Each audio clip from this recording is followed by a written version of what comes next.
them and do it yourself. How, Sway? Take a few steps back to go. You ain't got the answers, man. You ain't got the answers. You ain't got the answers. You ain't got the answers, Sway. Kanye, I've been doing this more than you. Doing what? You ain't got. Come on, chill out. You ain't got the answers. Kanye, you ain't got the answers. I'm asking you. You ain't been doing the education, bro. You ain't been.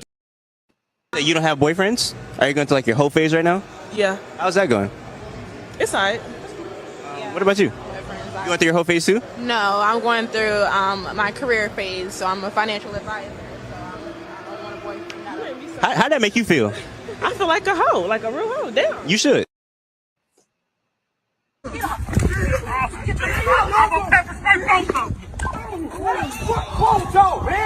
the fuck around? Get your fucking the fuck up, shorty. Fuck up, shorty. Man, y'all move fuck around. Come on. Come on. Let me keep you running.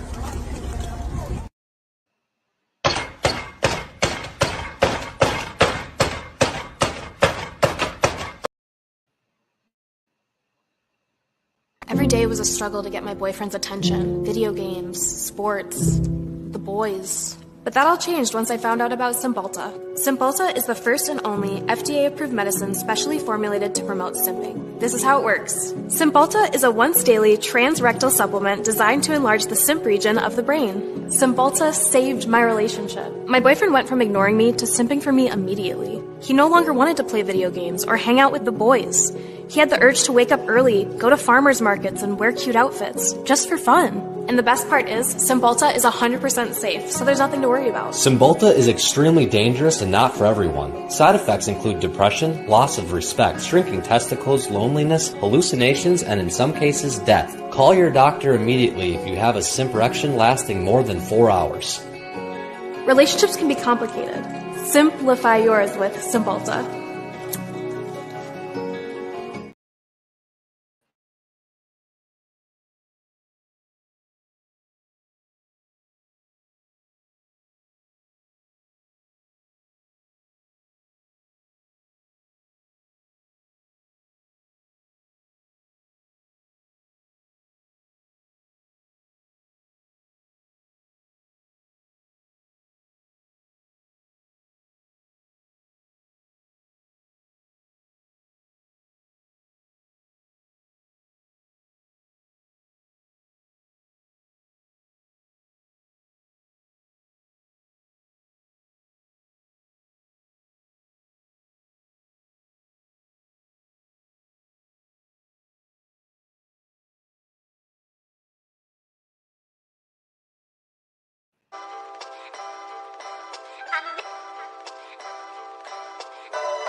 All right. I always wanted to have my own little interlude, little preview to my live streams because this is actually my first one.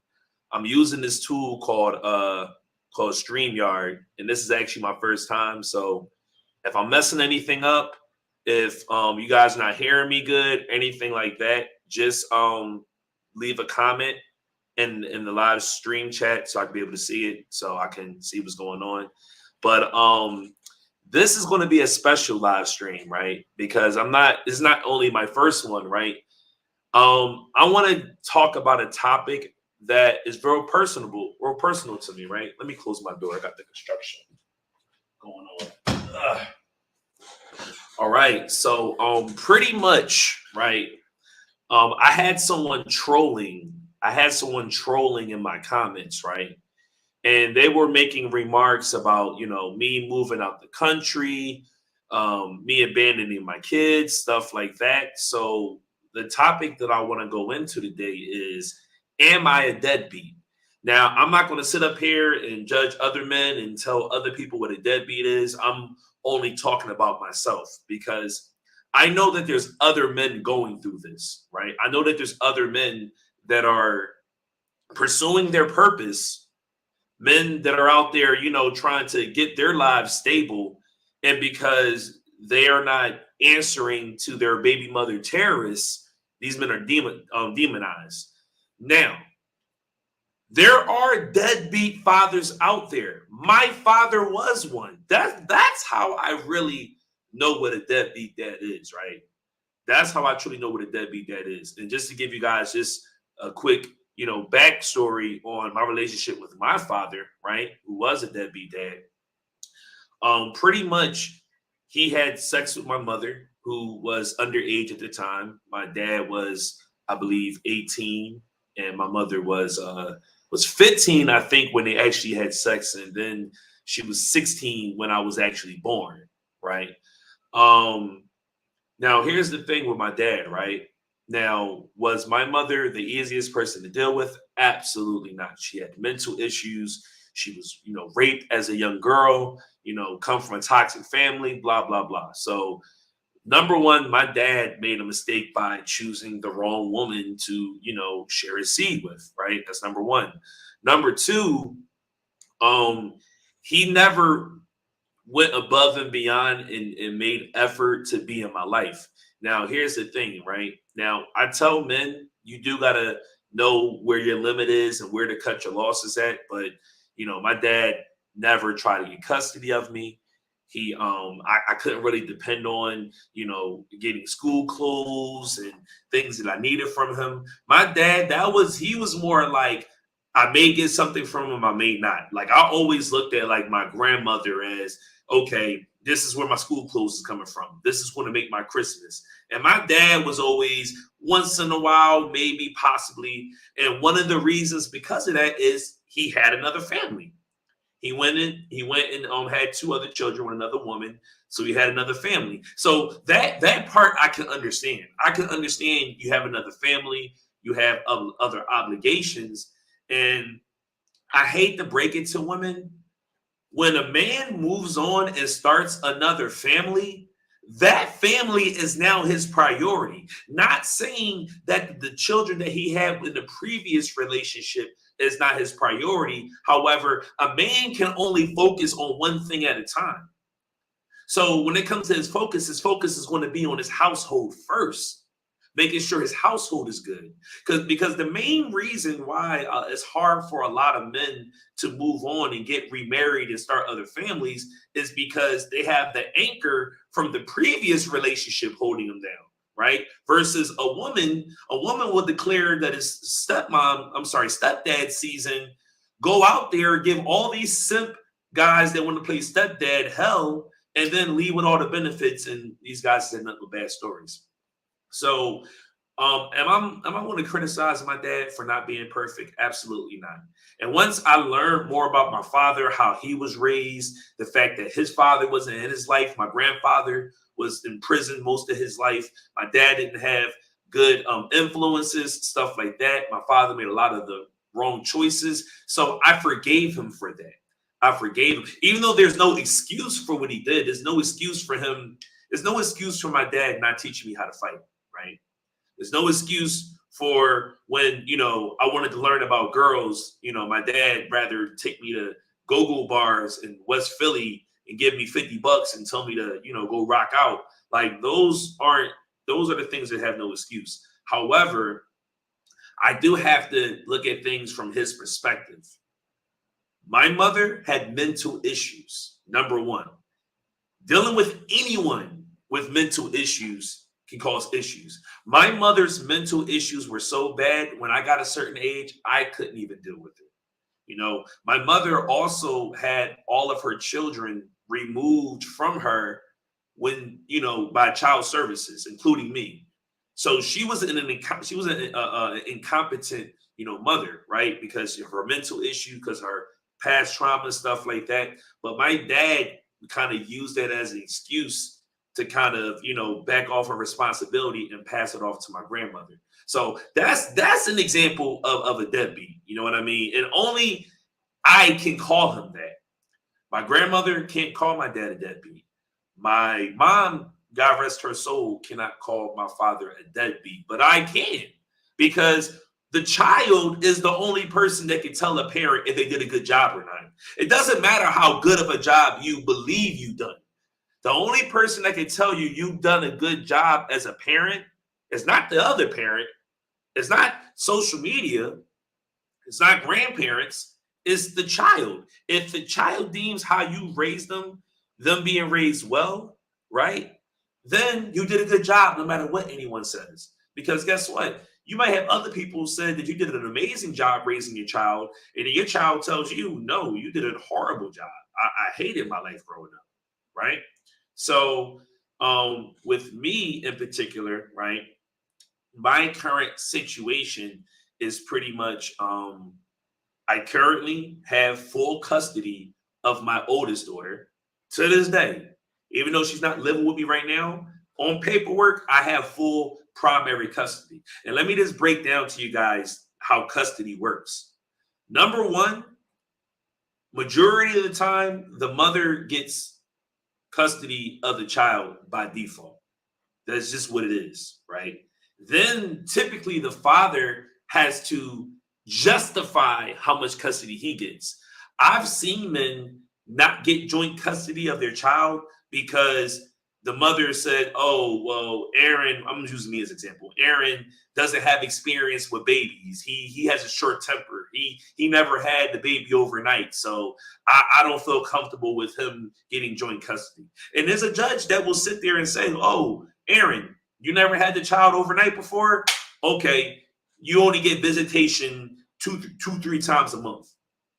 Or you only get weekends. You know what I mean? So from the time my daughter got pregnant, right? Let's start from the beginning, right? I met my daughter's mother. This is my first daughter I'm talking about. Have her tatted right here. I see my daughter's face every time I take a shower, right? The woman that I had my first child with was the third woman I ever had sex with in my life. When I met the mother of my child, I've only been sexually intimate with 2 women before her, and it was only one time. It was one time when I was 12, and it was one time when I was 14. Then I met my daughter's mother when I was 15. How did I meet her? Doing something I wasn't supposed to do. I was skipping school. Ended up seeing her come from school. My daughter's mother didn't go to a bad school. She was not from the hood. She was from Atco, New Jersey, right? She went to New Media Tech Charter School. I remember this like this was yesterday, because sometimes when men get into these toxic co-parenting relationships, there's always a woman, oh, well, you should have known that she was fucked up, or you should have known. Yo, you'll be surprised that some of the most, wild, most toxic single mothers started out as that girl that was good in school, that girl that, came off like she was good. But there were things that I was not old enough to realize. For example, she had daddy problems. And ironically, her dad had the same name as me. So that was one red flag that at 15, I could not see. The girl had daddy issues. On top of that, her mom was an extremely a bad example. Her mother was pretty much in a relationship with a married man. So the dude that was over my daughter's mom's house all the time that I thought was her dad was actually like her fake stepdad, who was actually married to another woman, and her mom was like his little side piece. So my daughter's mother grew up seeing a lot of toxicity in her life. But of course, 15, 16, we just hyped to spend an hour with each other after school. So long story short, I ended up, having sex with her without protection. I know how babies get here. And I told her, hey, I think I slipped up. We are minors. You can go to the hospital and get a conception pill, a morning after pill for free. for free because I was 16. No, I'm sorry. I was 15 and I did not have $40 for a morning active pill. But I told her, listen, I'm going to find the money. But until then, can you go to the hospital, get one of those free morning active pills? After I told her that, she went MIA for like 3 days. And remind you, we went to the same school, so she was just avoiding me. So I'm calling her, I'm texting her, hey, we got to get this morning active pill. Hey. Then she basically said to me, oh, you have nothing to worry about. My period came on. I'm not late, anything like that. I'm good. So at this time, I said, you know what? That was a close call. I actually don't want to be with her no more because I was starting to hear rumors that she was, out here in these streets and that I was being lied to, stuff like that. So I fell back from her. Next thing I know, 4 months later, I'm getting a call from her mother saying, oh, you got my daughter pregnant. She's 4 months. It's too late to get an abortion, blah, blah, blah, blah, blah. So I'm just appalled. I'm like, well, you told me your period came on, you wasn't pregnant. So she pretty much claimed that she went 4 months not knowing she was pregnant. I personally believe she was hiding the pregnancy and she was trying to trap me. But, people don't like when I say those words. So we just want to say I fucked up, got a girl pregnant at 16. So she then told me, Aaron, I do not want to keep this baby. But the fact that I'm too late, I'm going to put the baby up for adoption. Now, I said, hold on now. I don't know about that. Because even though I wasn't ready to be a dad, the fact that I was in child services growing up, the fact that, I was in DHS is what they call it in Philadelphia. And I was, in foster homes and group homes. I don't want that for a mistake that I made. So I said, yo, if anything, I'll take the baby when she's born. So then come to find out that, my daughter mom, she was carrying an STD this whole time. They took her, go get checked out. She had an STD. She told her family I gave it to her. Because she didn't want to look like a hoe. And that's what, guys, I want to address real quick. How women lie to protect their reputation. That's why women lie about how many men they slept with. That's why sometimes women may lie and say they got raped when in reality they was being a hoe. Had that happen to me. Because the reason I knew she was out there being a hoe is because you're telling your whole family, I gave you this STD, yet went got checked out, never had anything. Right? So come to find out, she didn't get the STD from me. This girl went and had sex with her big brother's best friend, Spanish guy named Sergio. I remember I used to see him around because he was one of the older kids. I was like 15. Her brother and her brother's friends were like 19, 20. They were college age, right? So long story short, it went from Aaron gave me this STD to, nope, I actually got raped by my big brother's best friend, and that's how I got the STD. But the only reason why she lied on this man, saying she got raped, was because the guy was in jail and could not defend himself. He was in jail and could not defend himself. Then when they realized that she was lying about that, then it was just, oh, I had a weak moment. I fucked my big brother's best friend. Sorry.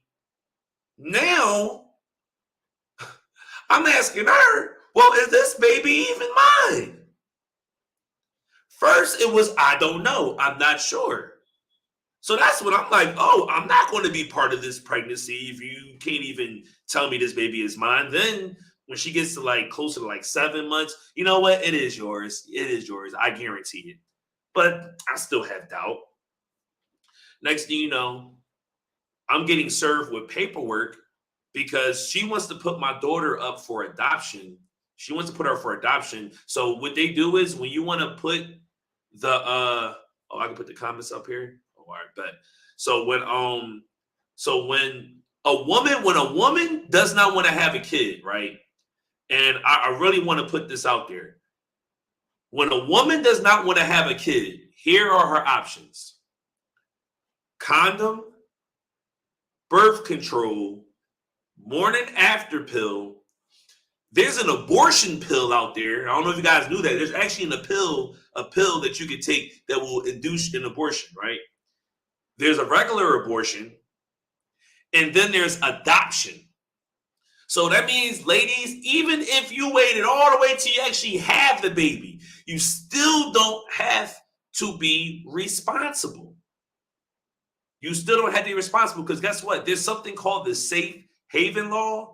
The safe haven law basically means, as a woman, and this is a right, men can't do this. Men, you can't get your kid and say, you know what, I don't want this motherfucker no more, and then leave him on the steps of a firehouse. But women can do that. And women can do that without the man's permission. So that means a woman could have had your baby, not told you that it was yours, not told you she was pregnant by you, go leave your baby on the front doorstep of a fire station, and she don't have to pay child support. She don't have to do anything. She could just give the baby away, go live her fucking life. That's why you have so many people out here that are adopted. All their moms wasn't drug addicts and shit like that. Not all their parents died. Sometimes some of the reasons why some kids are adopted and they're living with parents that aren't theirs, because their mom was being a hoe. She knew that she could just give the baby away and not have any responsibility. Like, that's one thing I don't fucking understand.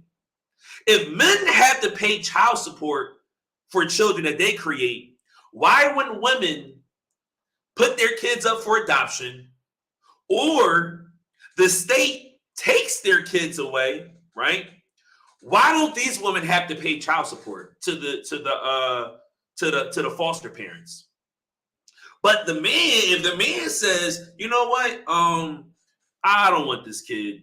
You know what? Tough shit. You busted her, your fucking problem. But a woman put the baby up for adoption. You don't want a kid no fucking more. You can do that. Yo, you can even wait till the kid is older and start having problems and send them the fuck away.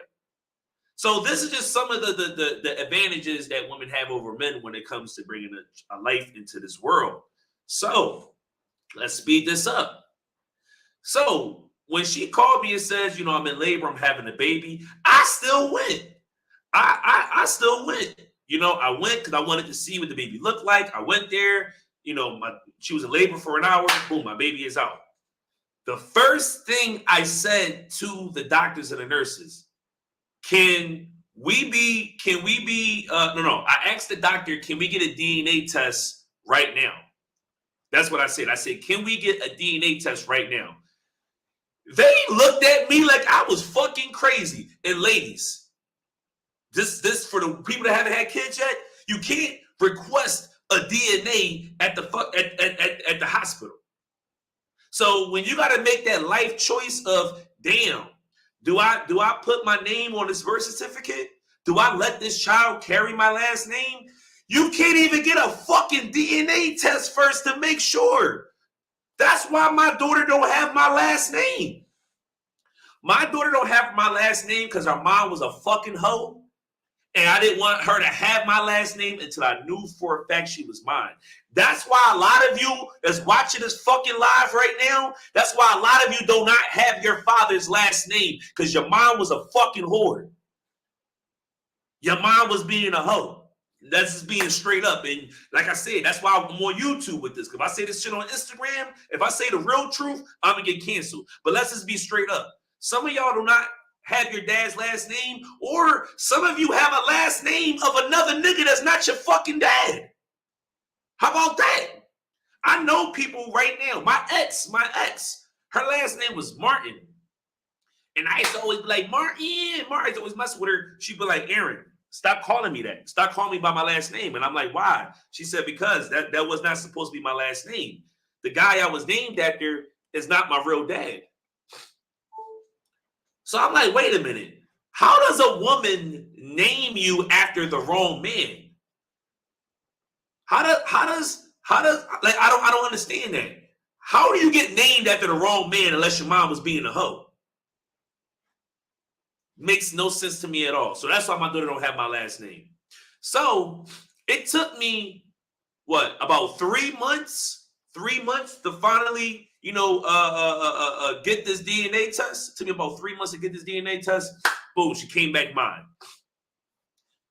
The only reason why she was with doing this DNA test was because she wanted child support. And I said, I'm not paying you shit unless I know this baby is mine. That's the only reason she got the DNA test. We got DNA test, came back mine. I am now on child support, right? I am now on child support as a fucking minor, as a minor. So now I had a choice. Work at Boston Market and try to finish school and try to be a dad. Remember, I'm still a teenager at this time, right? No, I didn't do that. I didn't do that. Guess what the fuck I did? I did something that I probably only met a handful of men did. At 17 years old, I went to the fucking army. I went, check my resume. I am a United States Army veteran, right? I went to the Army at 17 years old.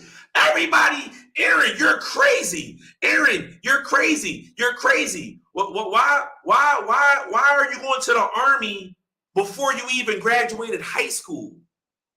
Why are you going to the Army and risking your life before you're even old enough to drink? I could have lost my life protecting a country that don't even fucking care about me, right? Because I had a daughter to support. My 18th motherfucking birthday. You know what I spent my 18th birthday doing? I didn't go to prom. Didn't have a regular graduation. I spent my 18th fucking birthday, right? I spent my 18th birthday. Hold on. What's the point of this video? Is to bring your baby mom down? Because at the end of the day, all right, yeah, I'm not even going to address that right now. So, I went to the Army. I made one of the most ultimate sacrifices to support my daughter, right? But hear me out, right? That required me to leave the city that I was raised in. It required me to leave the city that my daughter was at. But guess what? When I left my daughter to go to the Army, because I had either a choice of selling drugs, working at Boston Market, whatever, or going to the Army where now my daughter can go to college for free. I can financially support her mother, who wasn't working this whole time. I'm just reminding you guys, she was not working the whole time. Most of her adulthood, she was living off the government. Actually, I have y'all to think. If you pay taxes, you help my daughter out. Because my BM been getting welfare and food stamps and shit like that her whole life. So thank you. If you pay taxes, thank you for supporting my baby mom. I really appreciate you. Thank you for doing that. Now, I want to go back to what she said, right? So Zakia said, what's the point of this video? Is it to bring your baby mom down? Because at the end of the day, that's still your child's mother. So why anytime a man is speaking the truth, is bringing the baby mom down? Because if I let half of you women, right, get on this right now and tell me the truth, don't get up here and lie and bash. No, just tell me the God honest truth. How often does your son's father help you out? Some of y'all women, just by telling the truth, is going to sound like you're bashing your baby dad. No, it's not bashing when it's telling the truth. It's holding women the fuck accountable. Because this is the paradox that's created. We can't hold women accountable, right? We can't hold a woman accountable for bringing in children in this world to absent fathers. We can't hold women accountable to being hoes. We can't hold women accountable for none of these things. But then we complain about the men that they create. Even if you want to complain about me, you can call me a beta male. You can say I hate women, whatever.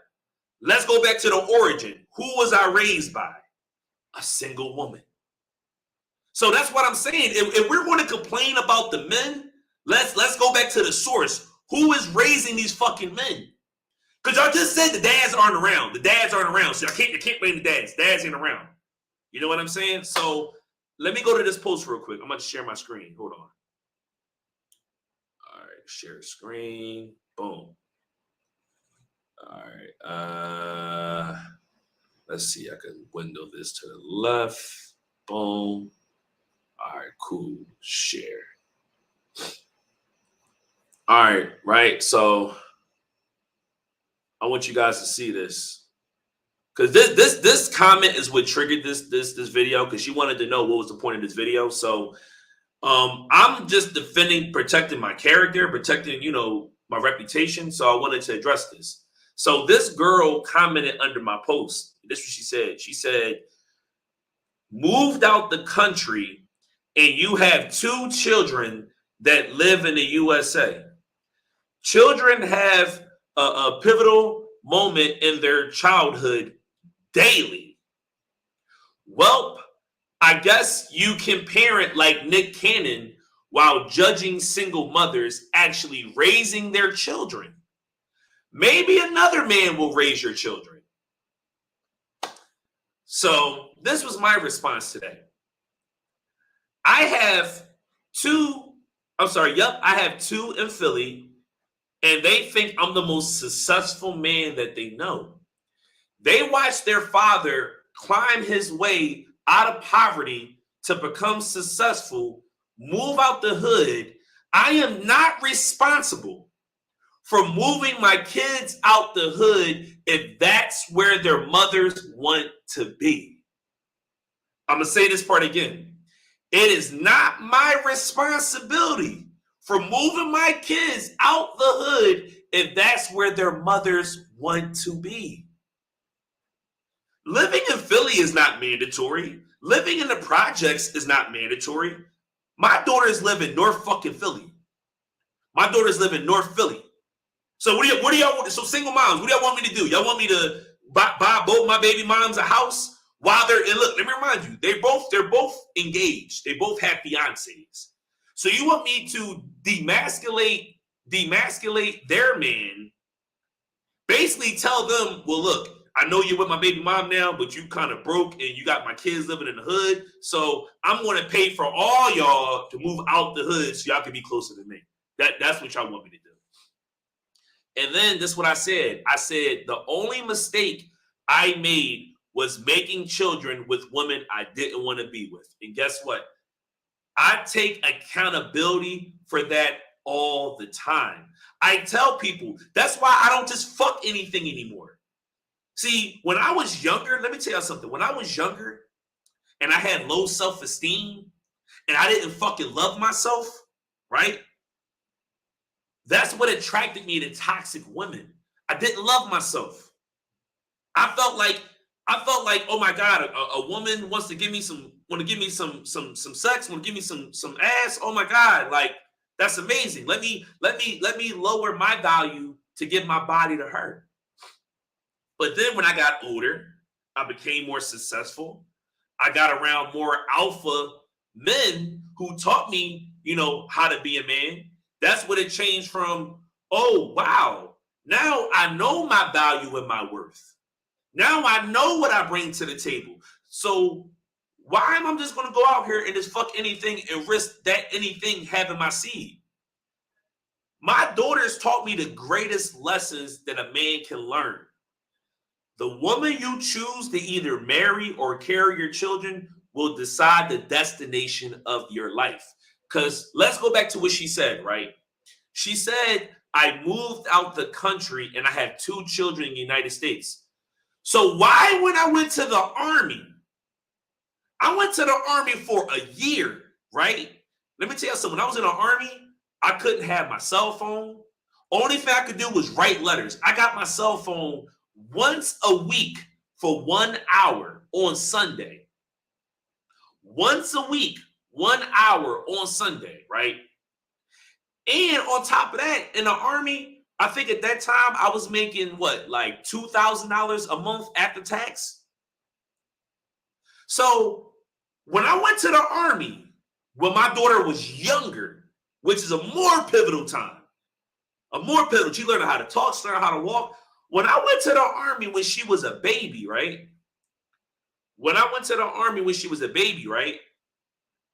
Why did nobody judge me then? When I was risking my life for fucking peanuts. I was in the Army risking my life for $2,000 a month. But why, when I was wearing that uniform, being a regular employee / soldier, not seeing my daughter for almost a whole year, right? Why didn't I get judged then? Oh, because that's what normal people do.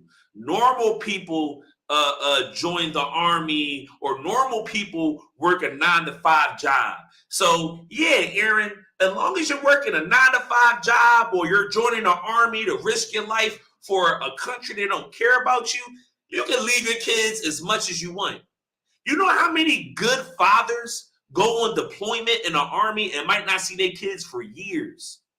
A year, 2 years. You know why? Because that man is pursuing his purpose. He is supporting his family. And this is why women working is new. It was never designed for women to be out the house and not raising their children. And now I'm about to break down why so many of you, mindset wise, let me pull the screen back for a second.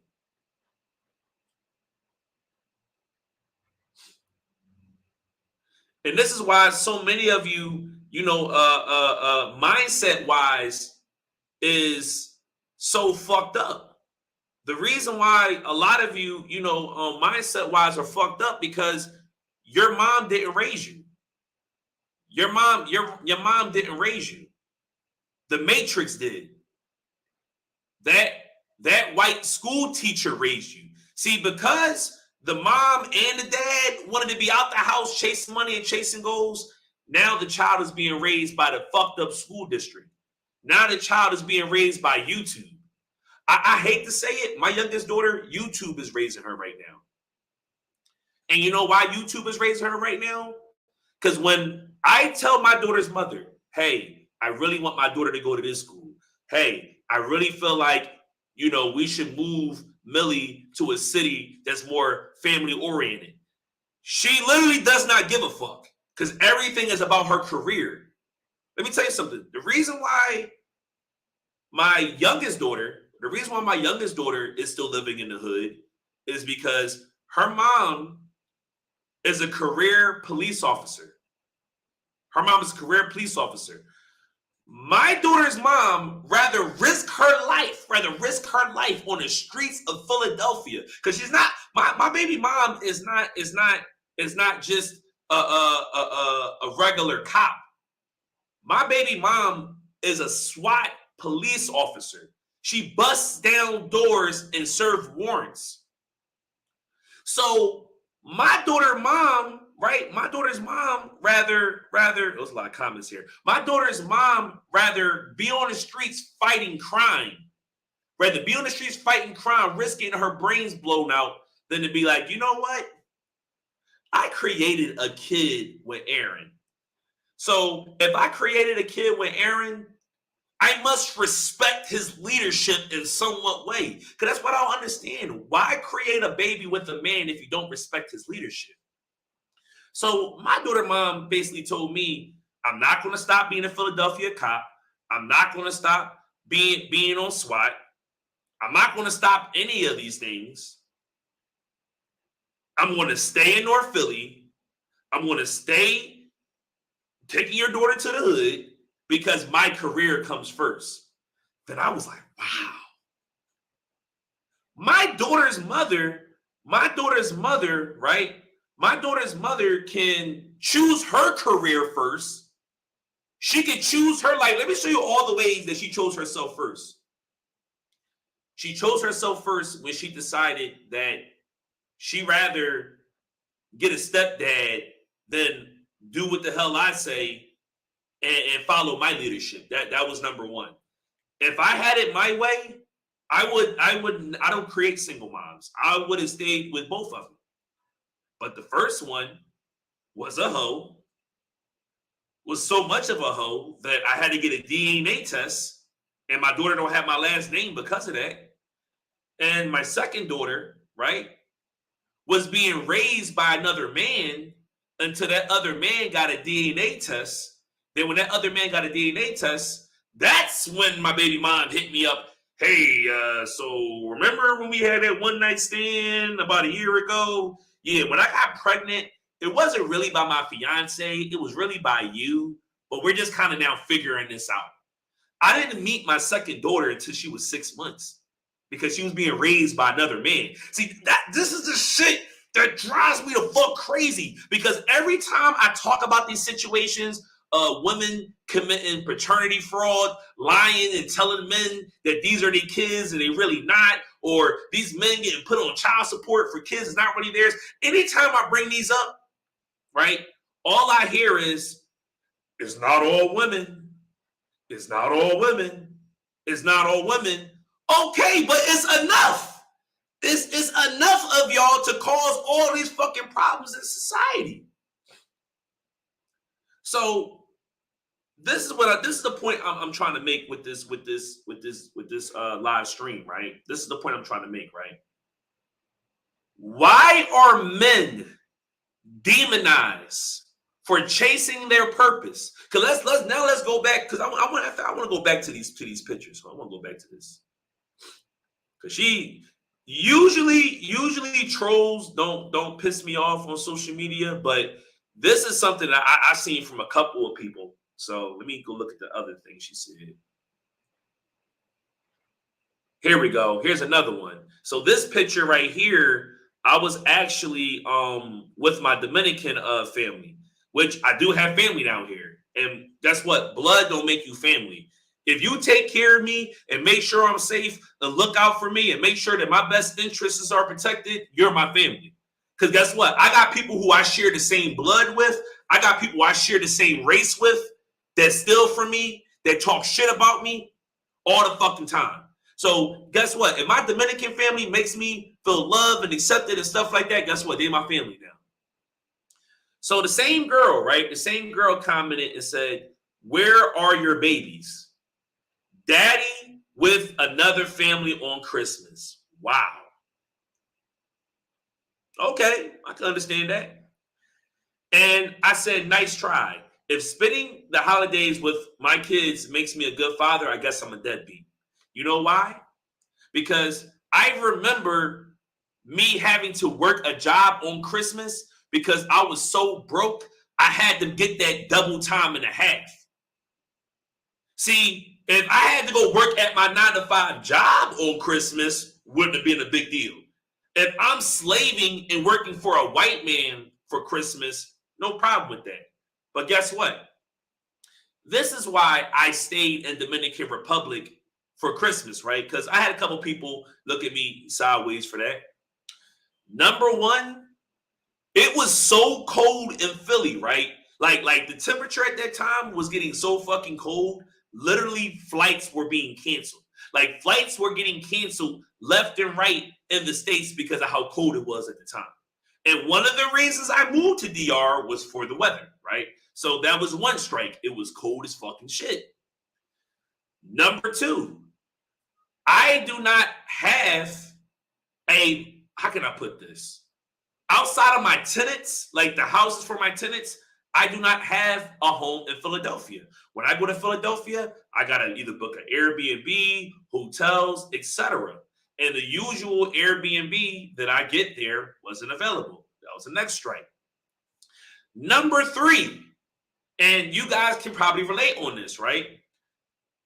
Kids want to be with other fucking kids when they're out of school.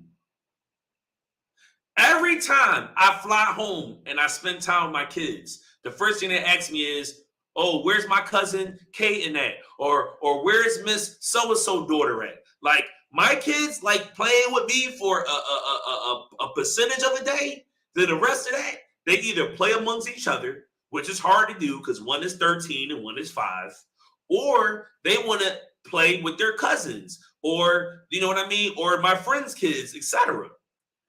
I do not have many friends and or cousins that are my children's ages. But guess what? Their mothers, both of them, have big families. They have big families. So I had to think about it. Okay, I'm going to fly back to Philly on Christmas. It's cold as shit.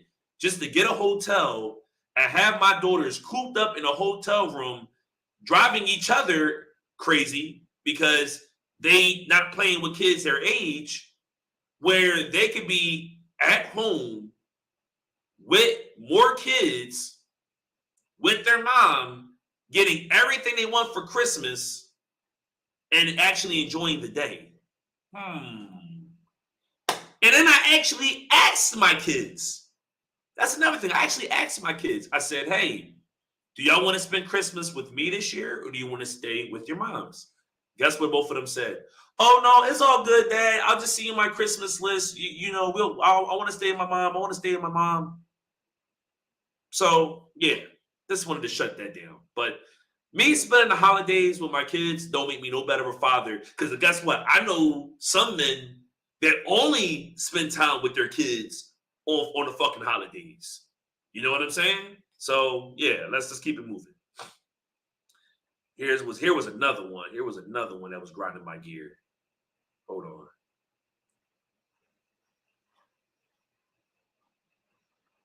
Give me a second. All right, so in this one, give me a minute. And the crazy thing is, I think this is somebody I know. They just using like a bullshit page to say their piece. So that's when I said, yeah, nice try, but it's been the holidays with my kids, make me the father of the year. I guess I'm a deadbeat, whatever. Then she says, yeah, especially when you have the financial means and freedom to do it. It costs more to live in the hood of Philly than it does in DR. That's what Prince Donnell will continue to be blessed. So that's why I honestly think this is someone in Prince Donnell's camp. So for y'all that don't know this about me, I used to have I'm going to call him a brother. He was my brother, right? I had a man that I was real cool with. His name on Instagram is Prince Donnell. We was like brothers since we were teenagers. Long story short, he ended up getting with that girl, Dana Chanel, which is now his wife. And he just started simping. Like anything she said, he did. Then she ended up making him sign a contract, all this bullshit. So the minute she brought his name up, you already lost credibility to me. Like you could never compare me to a simp. Number one, Prince Donnell, his wife was a whore. Let's just put that out there. Anybody that's from Philly or Delaware know that his wife was getting her ass tossed around all through her early 20s and late teens. She'll even admit that. She used to work at a strip club. You know what I mean? Also, too, you know what I mean? She put this man in a 360 contract before they was even married. So, and there's more shit that I could go in on, but that's the last person name you want to bring up. Prince Donnell will be blessed. So why when you go on YouTube and you put in Prince Donnell and scam next to his name, you see all these people talking about how they were scammed by him. But yet, if you put Aaron the Mogul or Philly Credit Mechanic on YouTube, you will never see nobody going in on me being a scam. So if you're going to compare me to somebody, compare me to someone that's not a fucking simp and a scammer. Like he's a SS. He's a simp and a scammer. You don't even get no worse than that. You know what I'm saying? All right. He values his family and helps his community. Oh, that's funny. He values his family. So he values his family so much. Where's his sister at? Actually, I know where his sister's at. Because guess what? I still talk to his sister. And his sister basically told me this man chose Dana over his real fucking family. And the only reason why Donnell's mom is playing in that fucking little bullshit that they playing around in, because his mom don't want to work. And she knows that as long as she kissed Dana and her son's ass, mom don't got to work a job. So there you go. Yeah, I expose motherfuckers. I don't give a fuck. All right. Not going to third world countries with bad hospitals. At least you're beating inflation. I mean, I guess you could call DR a third world country. But then at the same time, I got access to anything you guys have access to. You know what I'm saying? I can go see a doctor right now because I can pay cash for it. Some of y'all got that cheap ass HMO insurance and you can't even see a doctor without getting a referral. So now you about to have a fucking heart attack. You can't even see a doctor for 3 weeks. You know what I'm saying? So hold on, let me go back in here and read some of these comments. All right. I want to read some of these comments now.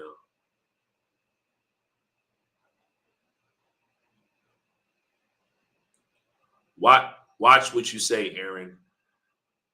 Out of respect for you, I'm going to tone it down a little bit. However, I'm never going to stop speaking my truth. Because every time I talk to my daughters or I look at my daughters and I see what they could have been if their moms was being held accountable, it makes me want to speak the truth, because this is for men and women. This is for women not to make these mistakes, and these are for men not to make these mistakes. But yeah, out of respect for you, I'm gonna tone it down, but I'm never gonna stop speaking the truth. Because the minute we stop holding each other accountable, that's when the whole society collapses. I would not pray. I would not wish what happened to me on my worst enemy. I would not wish what happened to me on my worst enemy. So I'm going to keep speaking my truth. Let's keep it going. All right. Let me go up. Let's see. What comments have I missed? Okay. Everyone needs to hold everybody accountable. Here we go. Let's see. But the problem is you jump to conclusions without hearing what he has to say. Yes, all women are the same in the situation. I already read that one. All right. Have a good day. This story is more common than people think. Thank you. So yes, it's not all women. Yes. But the shit that I'm going through and I've been through is way more common than you think. Let me tell y'all something. You know how many men right now, right? Because I coach men. I coach men for a living, right? I coach men. Typically, right, when I hear, why aren't you taking advantage of this opportunity? Or why don't you, people tell me, yeah, man, I have a good opportunity in Florida, or I have a good opportunity here. And I ask them, well, bro, why don't you go pursue that opportunity? Oh, well, I got a kid here and, the mom be tripping and da. So wait a minute, black man. You're trying to tell me that you're not pursuing your purpose, that you're not doing things to build up your generational wealth. All this shit the black community needs right now. You cannot pursue your purpose. You cannot be a man. You cannot do all these things because you're scared that your baby mom's going to put you on child support. People expected me, right? People expected me to live in the murder capital of the United States. Philadelphia, almost every year, is in the top 5 when it comes to homicides. Being a black man living in Philadelphia, my life expectancy goes down just because of that. So basically, what the fucking Matrix is telling me, what society is telling me, that I am supposed to let a woman who don't give a fuck about her life or her child's life control mine. But hold on. But when I try to control her life, I'm being a toxic baby dad, I'm being this. So if I say, okay, if I can't move to Dominican Republic to grow my business, grow my brand, and get my peace, then you can't have other men around my daughter.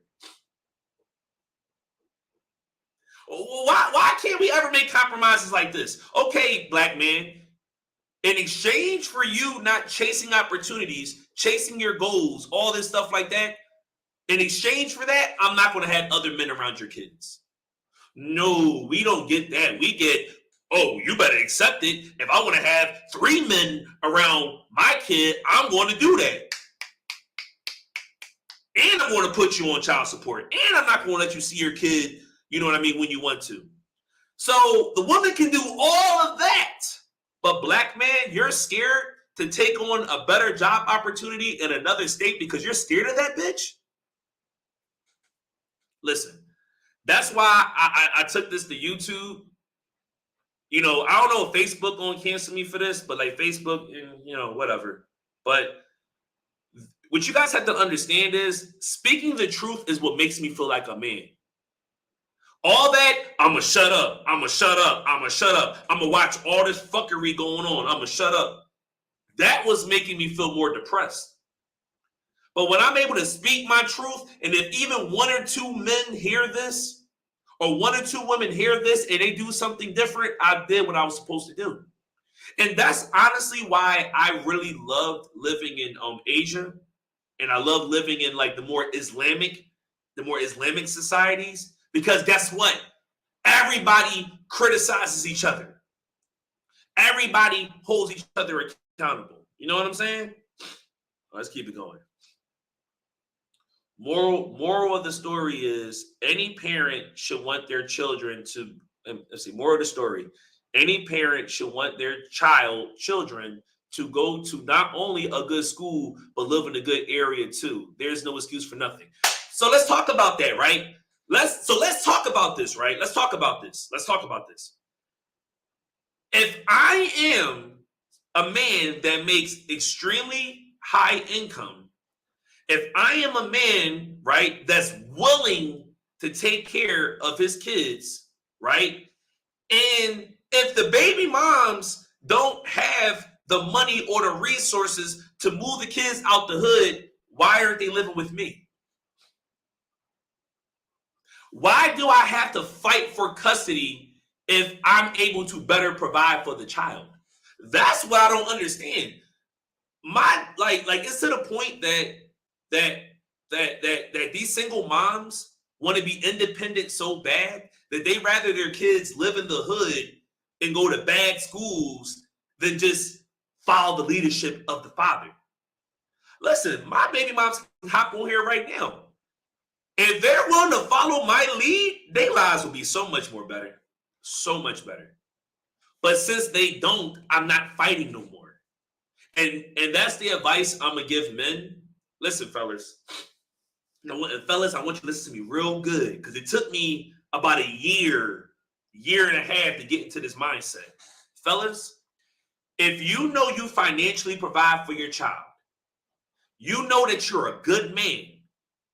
If you know all these things, but the mother of your child still want to make your life hell, still want to have you going to court, still want to, bash you all over the internet, stuff like that, cut your losses. Cut your losses, bro. Cut your losses. Because let me tell you something, right? I was that dad that fought. I was that dad that, I'm going to keep taking you to court, lawyers, court. Thousands of dollars spent, right? Thousands of dollars spent. And even when I finally got full custody, because y'all can say whatever the fuck you want. If I was a bad dad, I wouldn't have full custody of my oldest right now. Say whatever the fuck you want. A judge wouldn't have gave me full custody if I was a bad dad. The reason my daughter is not here with me right now in DR is because even though I have primary custody, even though I have majority custody, her mom is still entitled to time with her. So rather than her mom saying, you know what, go live with your dad, in DR during the school year, come with me in the summers, or, hey, come back 1 weekend a month. Her mom said, fuck that. Fuck that. I'd rather my daughter, this is what she said. I'd rather my daughter stay in North Philly with me so I can see her all the time than my daughter go travel around the world with her wealthy and successful father and learn from him. That's basically what my baby mom said. And when I knew I was fighting a demon like that, like, wow, you're so fucking evil. You're so evil that you will prevent your child from seeing other countries, spending quality time with her dad just because you want to see her every weekend and have her in North Philly. It is so bad in my daughter's neighborhood, she can't even walk to the fucking store by herself. She doesn't know what it's like to go outside and ride her fucking bike and shit like that. So you know what, fellas? You know what I said? Okay. If you want to make her life worse, if you want to keep fighting me in court, I'm not fighting you anymore. She's 13. In 3 more years, she'll be able to make her own choices. And then she will tell you she don't want to be with you anymore. And then guess what? And the judges are actually going to listen. See, that's what I learned about this custody shit. Like, when the kids get certain ages, the judge listens to them more. And I was pretty much told by my lawyer, around the time they get like 16, if she really wants to be with you, it does not matter what the mom wants.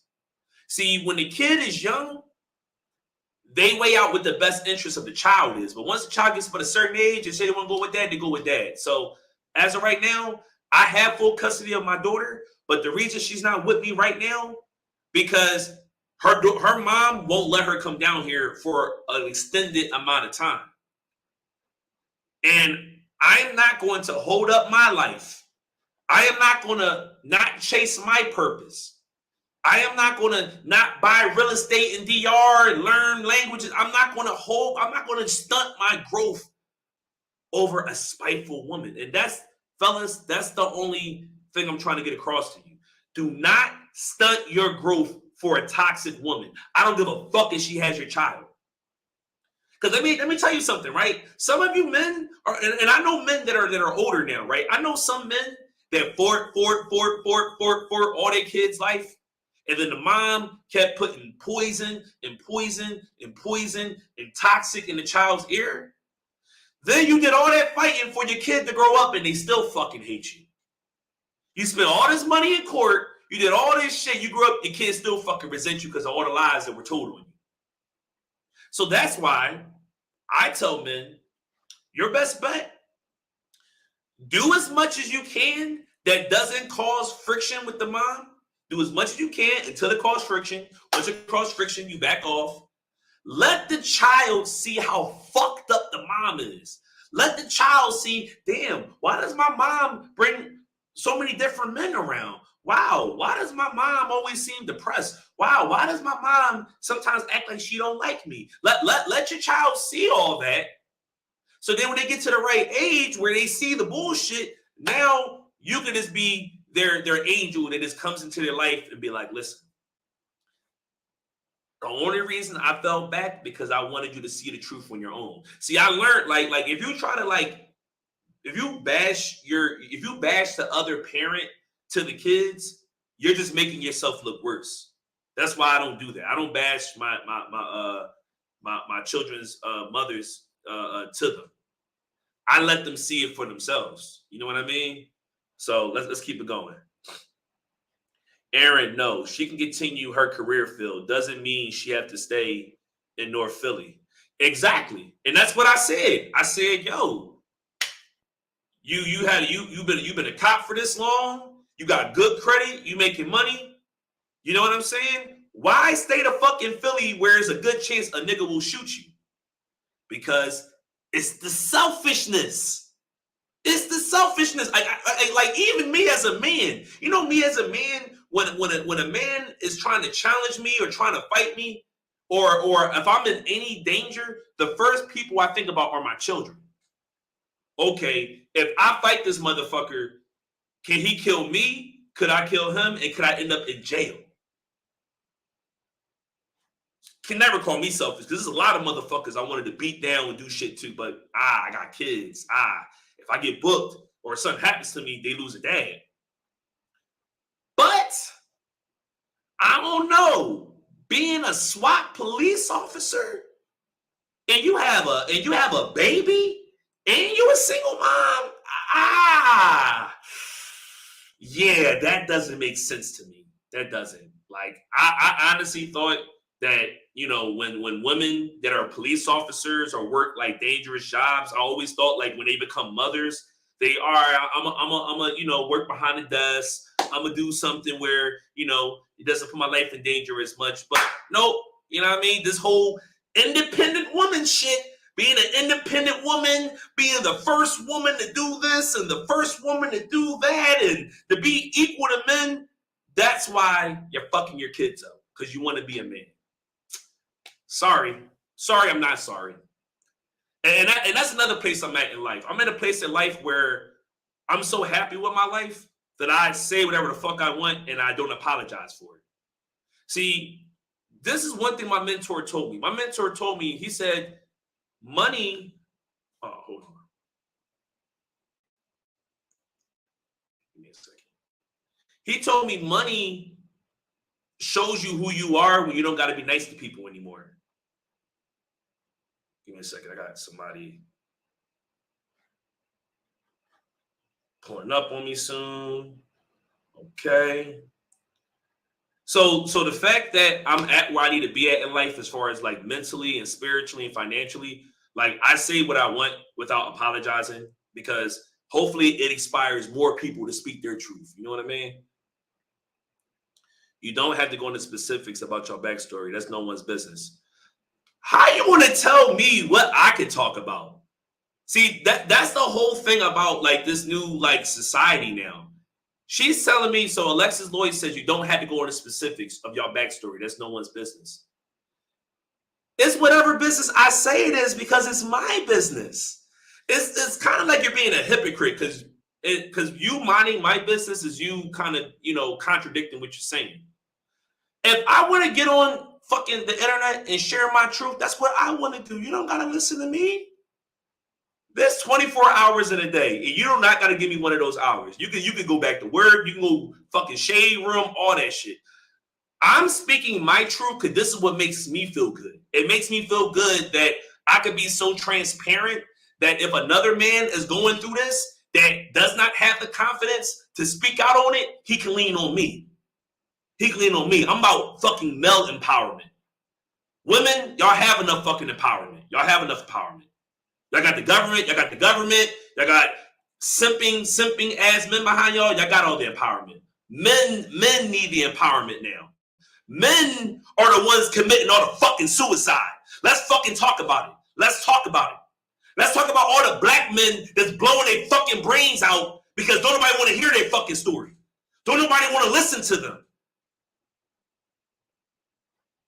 It's black men that's out here killing them fucking selves, not the single moms.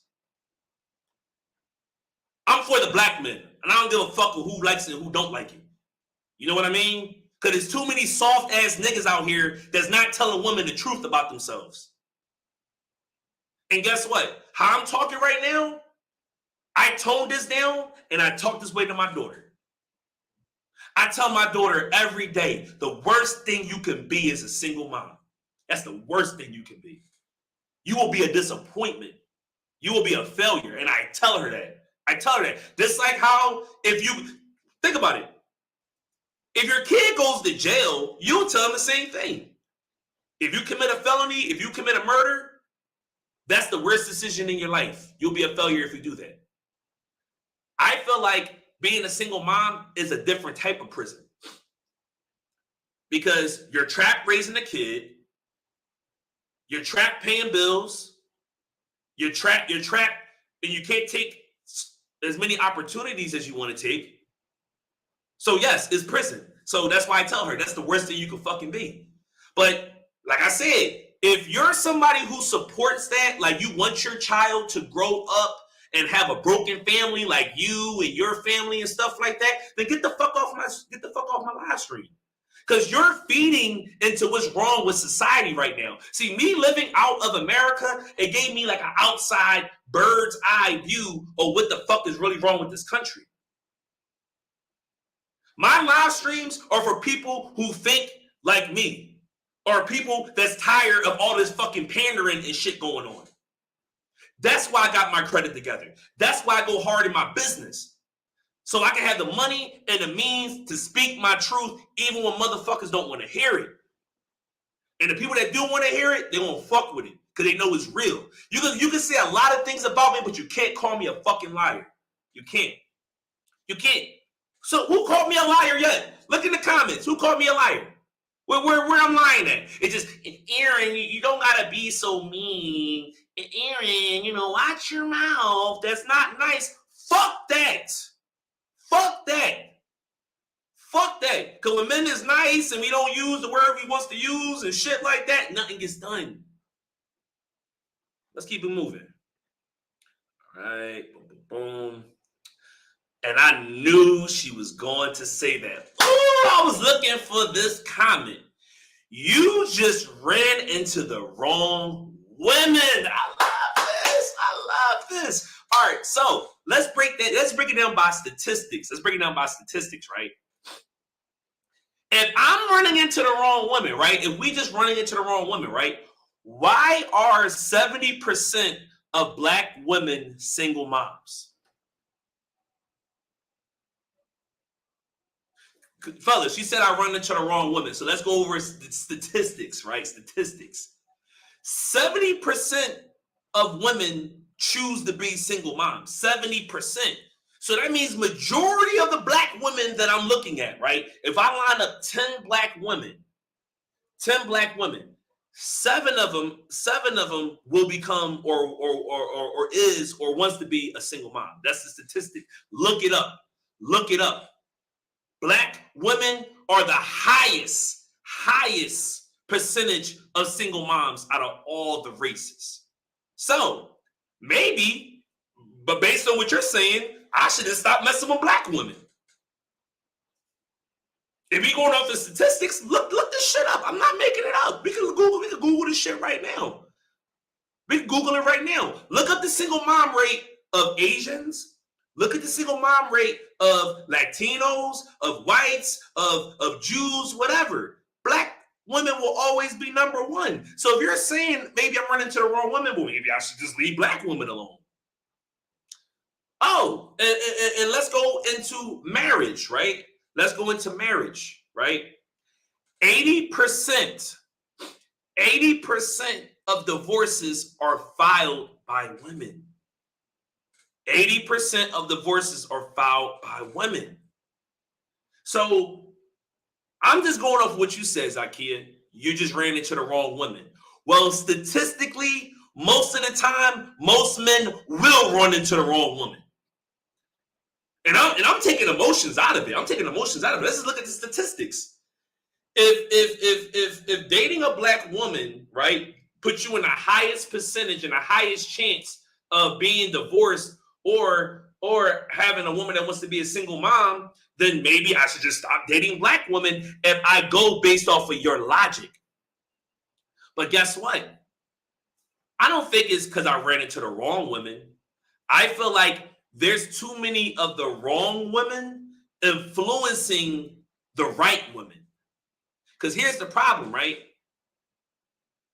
I feel like when a woman doesn't want to be a hoe, when a woman doesn't want to feed into all this new propaganda, all this Megan Thee Stallion stuff like that, they get judged by the wrong women. And then these women that are good women, right, they get so tired of, you know what, I'm being a good woman, is not being respected, yada, yada, yada, they turn into these women.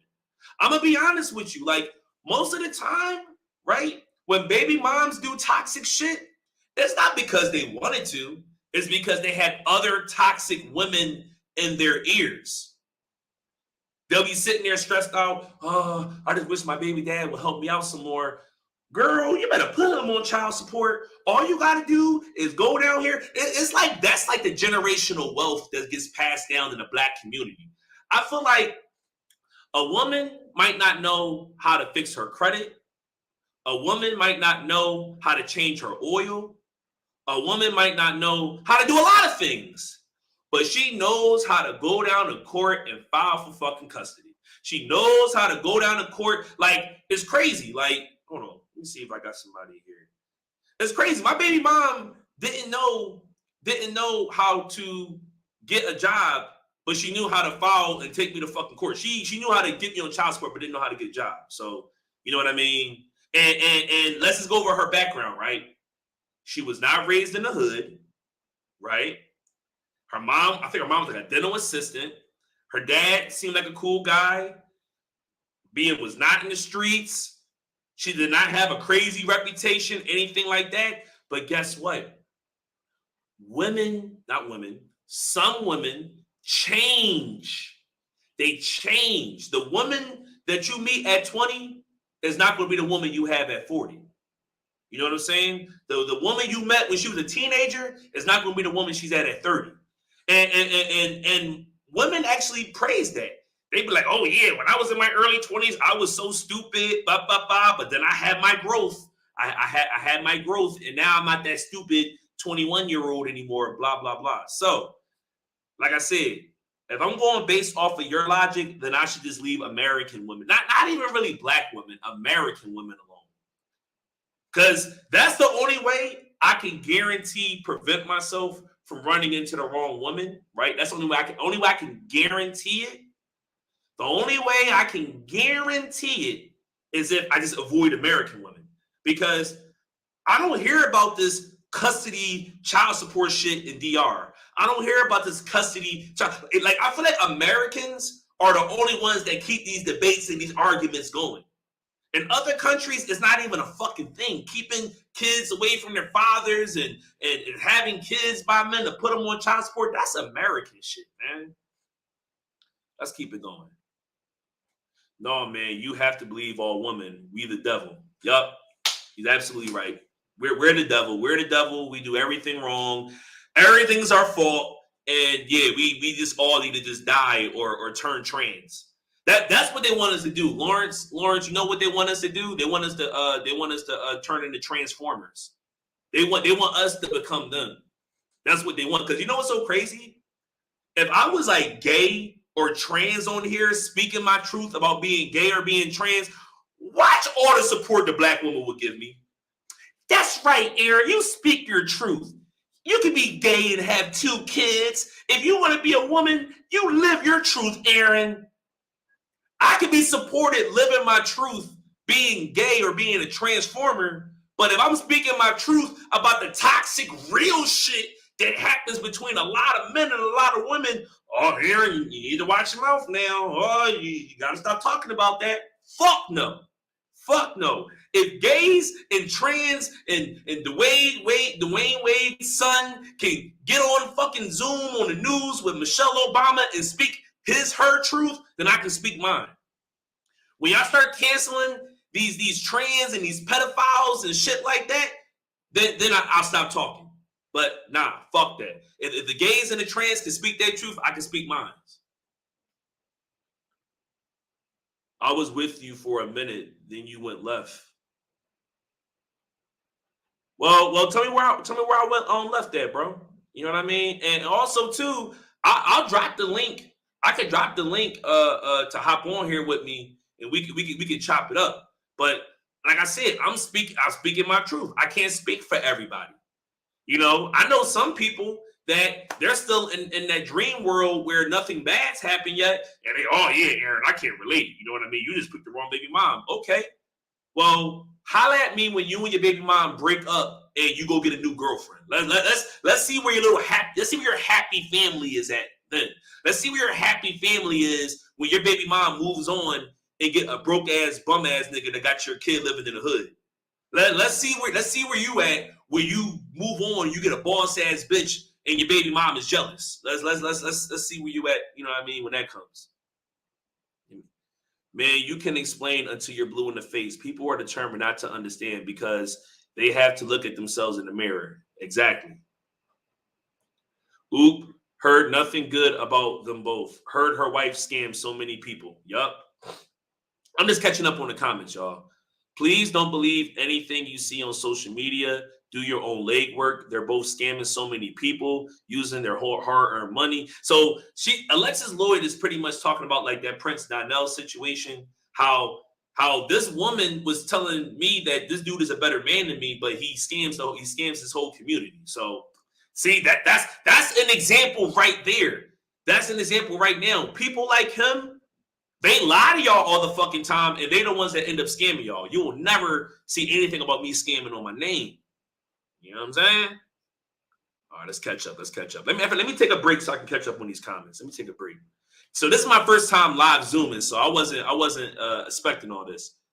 They do all say that. All right. Welcome to Public Opinion Conversations. If you don't want anyone else to respond to you, you could have messaged them privately. That's true. You know what I mean? All right, let's keep it moving. I'm trying to catch up. No, you weren't wrong, bro. You aren't a deadbeat. As long as you take care and have a genuine relationship and understanding with your daughters, you're winning. So Xavier just said it, and it goes back to what I said originally. Only my daughter can tell me I'm a bad dad. And that goes for women and men.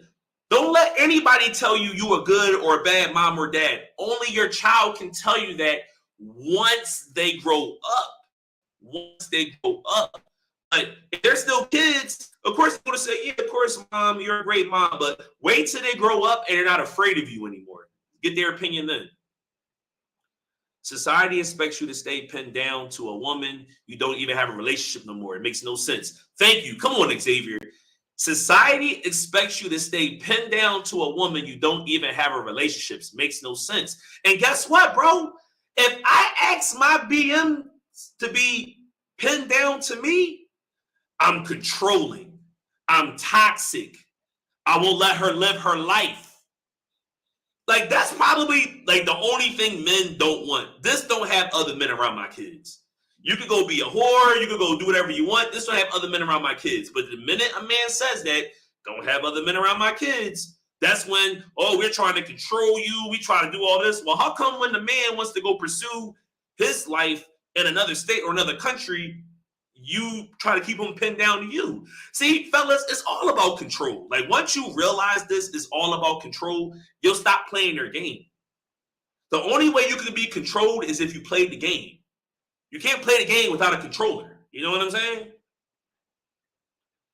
You're not wrong, because my child would have been shipped for a better opportunity. Exactly. That's all I'm saying, man. That's all I'm saying. Like, don't let your hate or your resentment for the child's father keep you from giving the kid better opportunities. Because even me, I probably could have grew up in a better neighborhood if the toxicity wasn't there. You know what I mean? At 13, a child can make their own choices. A judge can listen to that kid at 13. So here's the thing with that, right? Alexis said, at 13, the kid can make their own choices. So this is how I can tell you don't have children. See, I can always tell in the comments who have kids and who don't. So yes, technically, a 13-year-old can make their own choices, right? However, at 13, the child is still kind of fond and also afraid of their mother. So, right, let me tell y'all what happens in court, right? Because I love the geniuses that never been to custody court before. So let me school y'all that don't have kids and never been to custody court, right? Let's say me and Alexis go to court. Me and Alexis go to court. I want custody. No, I want custody. No, I want it done like this. No, I want it done like that. They're going to look at the kid. Okay, how old's the kid? As long as the kid is around 9, 10, that's like the magic age right there. That's when they typically, all right, let's see what the kid had to say. They literally, right, interview, like imagine this white man. Imagine this white man who looks scary as shit, who looks scary as hell. Look down on the bench. Hey, little Sarah, how you doing? You good? So let me ask you a question. Who do you want to live with? Your mom or your dad? And let me tell you what children do when they get asked a question like that. They look at their dad, who's going to have a normal, regular face. He's not going to use any emotional manipulation, shit like that. Then the child is going to look at the mom. And guess what moms love to do in custody court? They love to cry. And guess what my BM did? She cried her little heart out. The minute my daughter even looked at me and was insinuating she wanted to go with me, like that's what the fuck I can't stand about like the crying. That's why I teach my daughter at the age she at now that crying can never manipulate me. Because you're not about to grow up and think you're just about to just cry and just get your way in anything. Listen, there are a lot of women that try that crying shit in court. And guess what? Guess what no child can bear to see? Guess what no child can bear to see? No child can bear to see their mother cry. Because at the end of the day, bro, like the way kids view their mother, and this goes back to that Tupac song, Dear Mama. Remember when Tupac said, even as a crack fiend, mama, you'll always be a black queen, mama. Why no songs out there, even as a deadbeat daddy, you always be the best dad? That like, you can't say shit like that about fucking men. I can't say, Dad, even though you was a crackhead, you was still a black king and you was the best dad ever. But you see, moms, they get such more leeway with shit. Tupac literally said his mom was a fucking crackhead, but she was still a queen. No, the fuck you're not. You're a crackhead.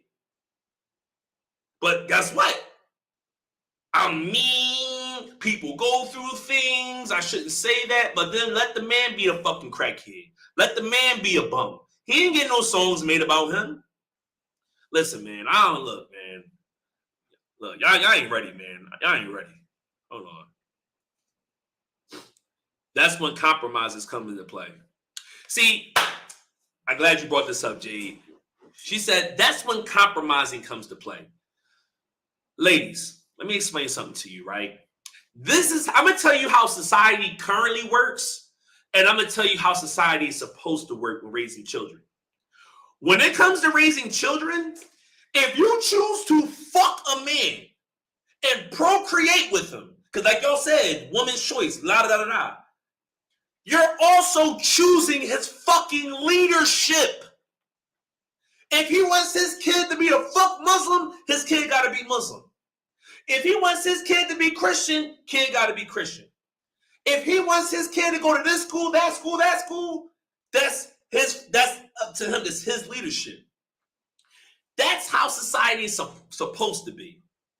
Problem now is the only time the dad opinions matter is when a woman agrees. That's the problem now. Ladies, what you have to understand is there is no 50 motherfucking 50 when it comes to raising a child. There is no such thing as 50-50 with raising a child. And I'm going to break down why. The reason why there's no 50-50 in raising a fucking child, because that means that anytime you guys don't agree, no one has the last word. Even in business, there's no such thing as 50-50 partnerships. It's 51-49 or 52-48. But it's no 50-50 because then if this person who has 50% don't agree and this person who has 50% don't agree, then who the fuck decides, okay, well, since y'all both don't agree, we're going to go with this idea. See, that's the problem. See, my main problem with some, I'm not going to say all, I'm not going to say most, with some single moms is that when you're with the man, you respect his leadership. When you're with the man, okay, he wants my son here done like this. He want it done this way, yada, yada, yada, cool. But then when you're not with the man anymore, his leadership don't mean shit.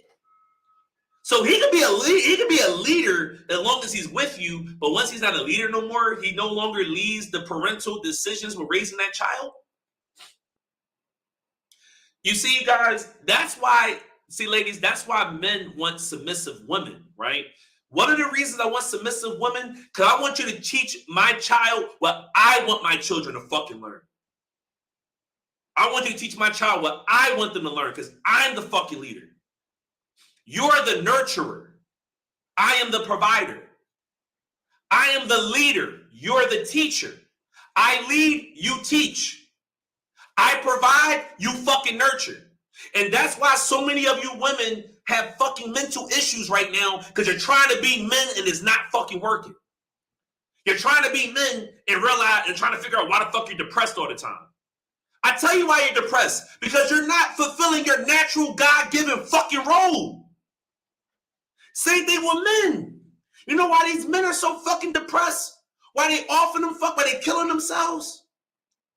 Because they're trying to be like women and it's making them fucking depressed. But you know what I notice?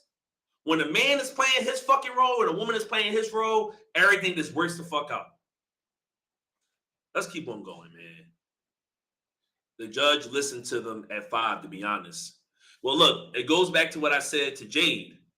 Yes, they can listen to the kid, but what's the point of listening to the kid that's being emotionally manipulated? Because that's another word women like to use. He manipulates me. He manipulates me. He was a manipulator. He was a narcissist.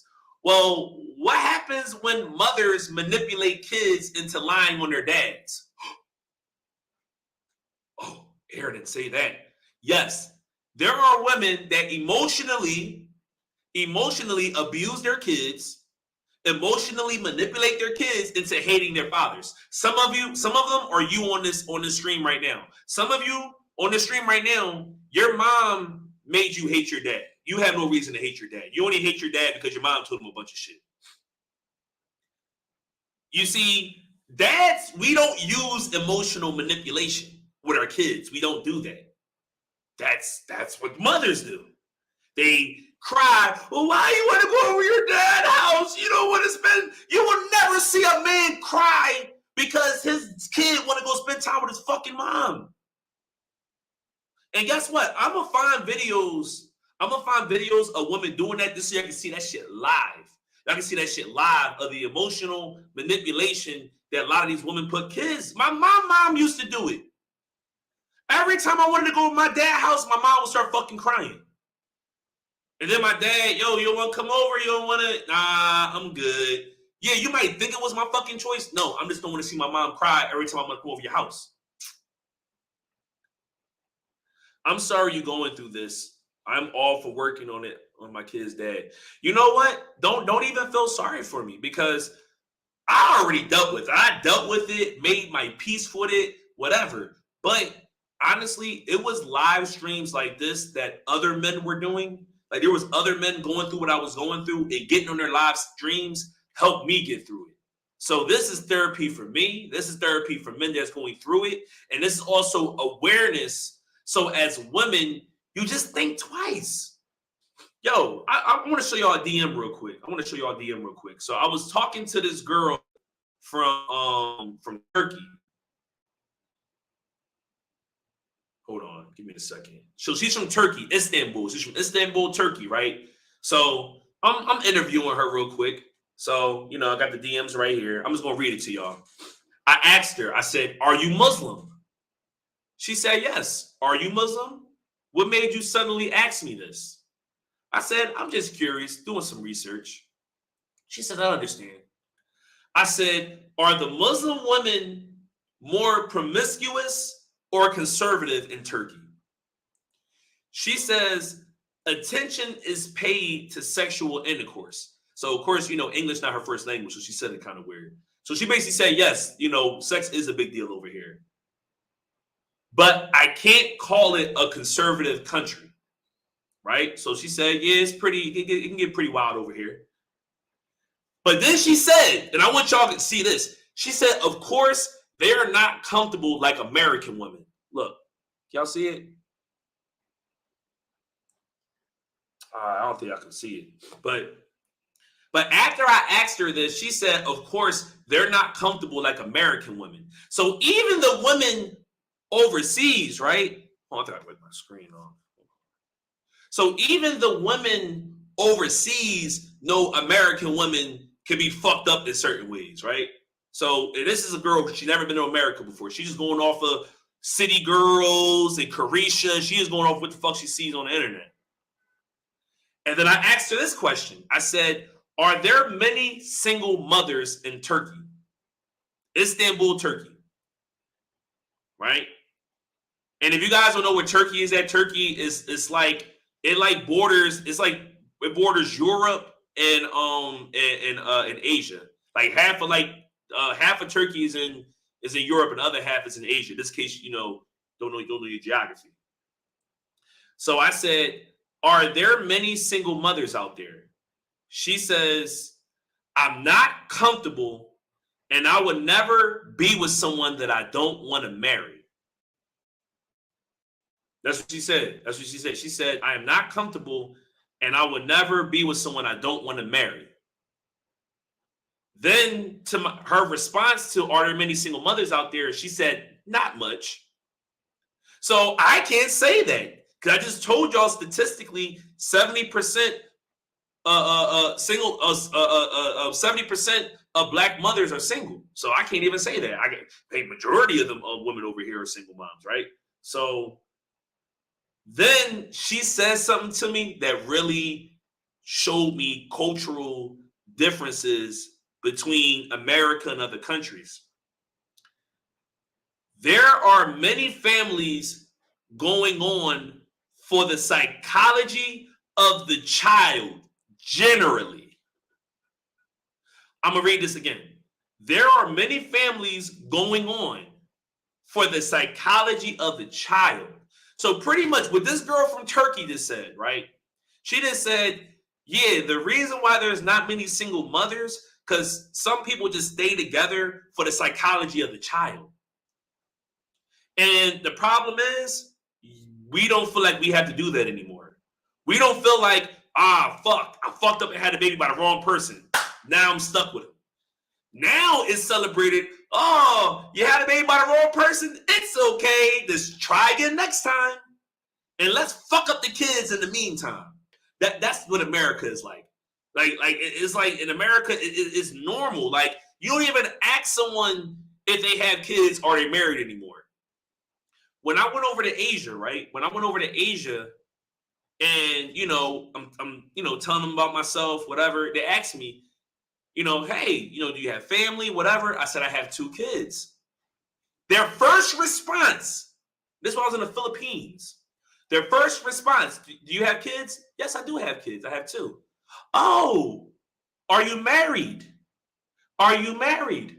Are you married? Like me telling my Filipino employees that I had 2 baby moms and 2 kids and I wasn't married, it was like that little awkward moment, like, oh, you're one of those.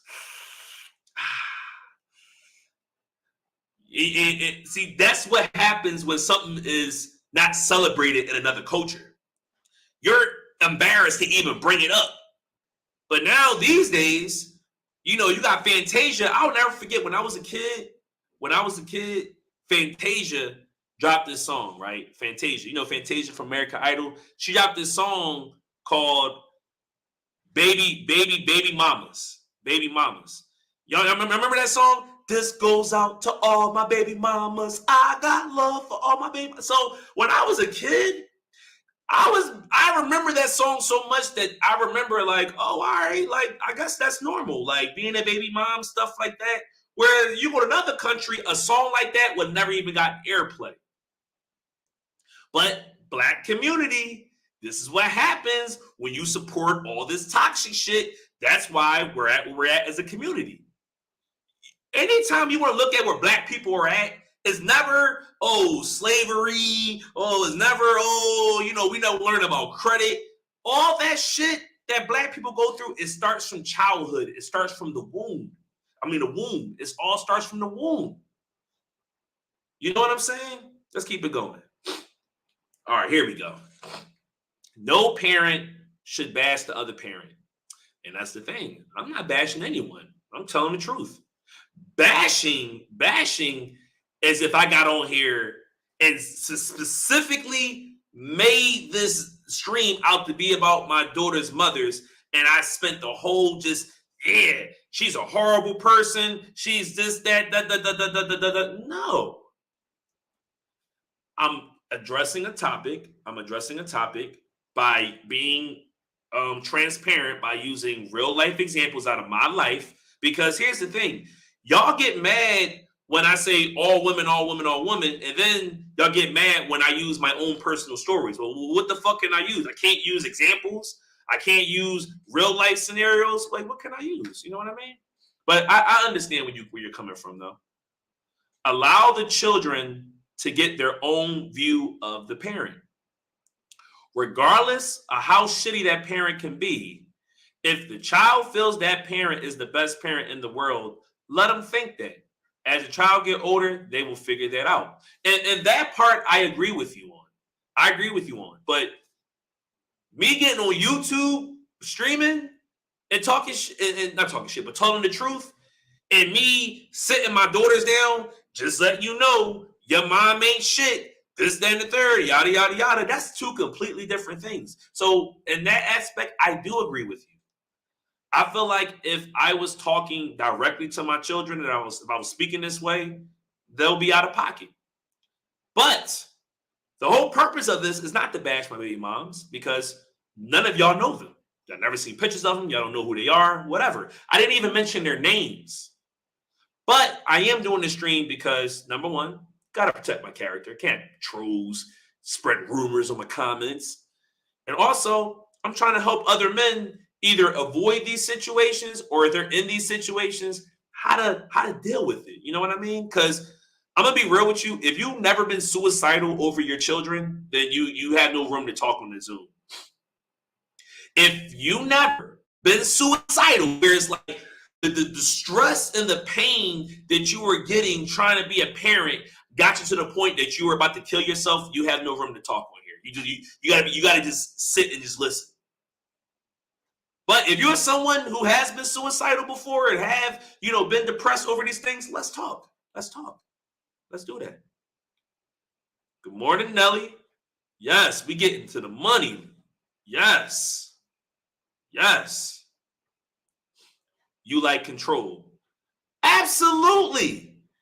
What alpha man doesn't like control? Yes, I like control. If you're a woman and I'm putting my penis inside of you, I need to control your body to a certain extent. Because now you're putting my health at risk. You know what I'm saying? If you're living in my fucking house and I'm paying the motherfucking bills, you damn right I want control. If you're my wife and you're carrying my last name and my reputation, you goddamn right I want control. Because I'm a fucking boss. And that's what part of being a boss is. See, this is the problem. Y'all let and now I'm going to take it back to the men. Y'all let bum-ass niggas control y'all, take the lead in your lives, and then use that as an excuse not to trust men. There's never been a woman that I've led that listened to me that's not doing fucking amazing right now. I can literally tag the last 5 women I've dated, and I guarantee you they're leveling up right now because of some shit I put them on to. So you goddamn right, I like control. Because when I control the woman that I'm with, they get better. When they have 100% control over everything, shit don't get done. That's why I gotta respect the differences between a man and a woman. Men, we are aggressive. We're hunters. We're always thinking about providing and making money and shit like that. Women, y'all have that sixth sense. Y'all have intuition. Y'all have patience. Y'all have discernment. Y'all have things that we don't have. Let's just respect the differences. Excuse me. Relax. Never once said don't speak your truth. I was specifically talking about when you was going into details of location, job specifics, that's all. I'm always going to tell someone to speak the truth, always. Well, like I said, nobody knows who my BMs are. Like my best friends that knew me for years never even met my daughter's mothers. You know what I mean? They're not all on social media. That's one thing I did do right. That the women I had kids by are not like super mixy women. But the reason that I went into the job and the job and the specifics was because I know that's going to speak to somebody. I know that's going to speak to somebody. There is a woman out here right now that's choosing her career over her children. There is a woman out here. Oh, and that's just the one that chose the job. How about when women choose men over their kids? Pretty much, my oldest daughter, her mom moved into the projects. Where her now fiance, at the time was her boyfriend. She picked my daughter up, moved with this man to the projects, and this man didn't even live in there on his own. He lived in the projects with his mom crib. So my baby mom let another dude move her and my daughter in a house with his family. When I had my own apartment, I had my own shit going on, because she wanted to chase a man instead of being a good mother to her daughter. And it's still like that to this day. But now my daughter is starting to see that, so I'm happy about that. But there are women that are choosing careers over their kids, and then there are also women that are choosing men over their kids. So that definitely got to be talked about. And just to give you guys a quick story time, yo, you know how many single moms snuck me in their house just to get dick? Some of y'all watching this right now did it before. You know what I mean? You couldn't find a babysitter. You know what I'm saying? You had the kids for weeks. You know what I mean? You really needed that meat hammer. You know what? All right, my son go to sleep around like 10. So I can sneak the nigga over around like 10:30 and then have him bust my ass all out and then have him out before my kid wakes up. I know y'all do this because I've done it before. With the baddies too, the ones that look like mother of the year on Instagram. Half of them are sneaking men in and getting aired out while their son is in the other room, while their daughter is in the other room. And fellas, I guarantee you, if I let fellas come on here and tell their truth, they'll talk about, oh yeah, I went and ran on this little shorty, share her little young boy, in the other room eating fucking Pop-Tarts and shit. You know what I'm saying? Look, just tell me when I'm not. Just tell me when I'm lying. All the comments I read, I haven't got that I'm lying yet. No, they're killing the family. Everyone don't want to be a single mom. You can't control life. Yes, the fuck you can. Let me tell you what you can't control. Right? You can't control a divorce. Right? So let's say you got married, then you decided to carry, and then the man decided, you know what, I don't want to be in this marriage with you anymore. If you get a divorce, you're not a single mom. You're just divorced. You're a divorced mother, right? That's completely different, because when you get married, the man pretty much makes a vow under law to take care of you. So you deserve, I actually agree with alimony and shit like that in most situations, because you pretty much said to the judge, I'm going to take care and honor this woman for the rest of my life. So yeah, if you're leaving her, you should cut that check. I agree with that. Another thing you can't control is your child's father dying. If your child's father died, you can't have no control over that. That's the shit you don't have control over. But you know what you do have control over? You have control over letting that drug dealer dude hit with no condom. You do have control over the fact that this man already has 2-3 kids that he don't take care of. You know what I mean? You don't let him like ladies, not having a baby by an ain't shit ass nigga is as simple as saying no.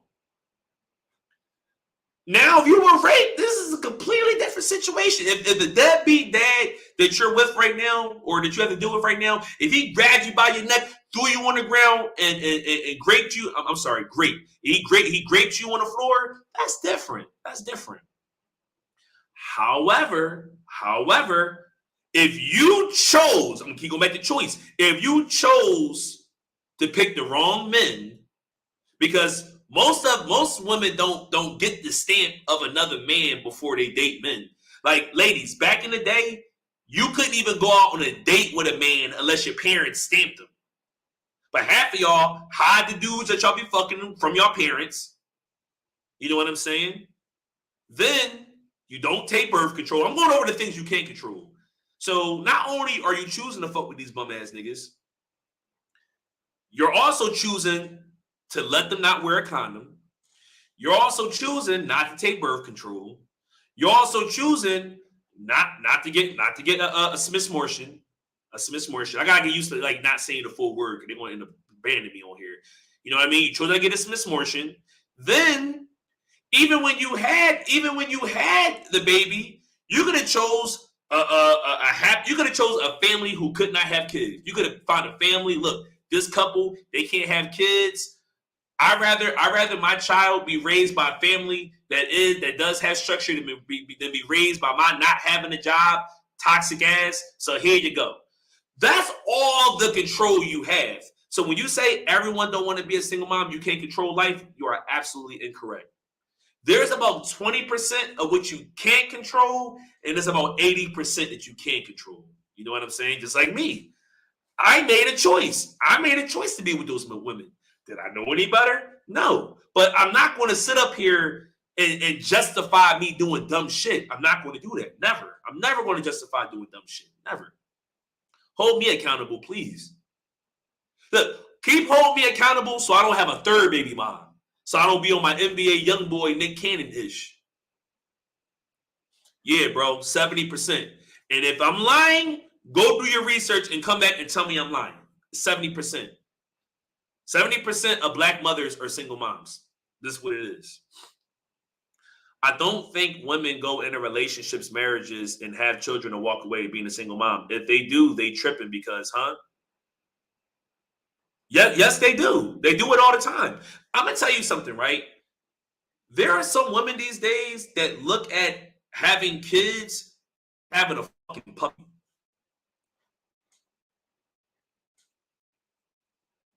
Hold on. Give me a second. Like seriously, like y'all dress these kids up, put them in designer, take pictures with them and stuff like that. So I honestly believe that there are women that go into it like that. I feel like, here's what I feel like. Let me see something. Order. Here's what I feel like, right? I feel like if there was no child support, there was no welfare, like all these like things like Section 8, I feel like if none of these things existed, I feel like women would like make triple, quadruple sure that they don't become single moms.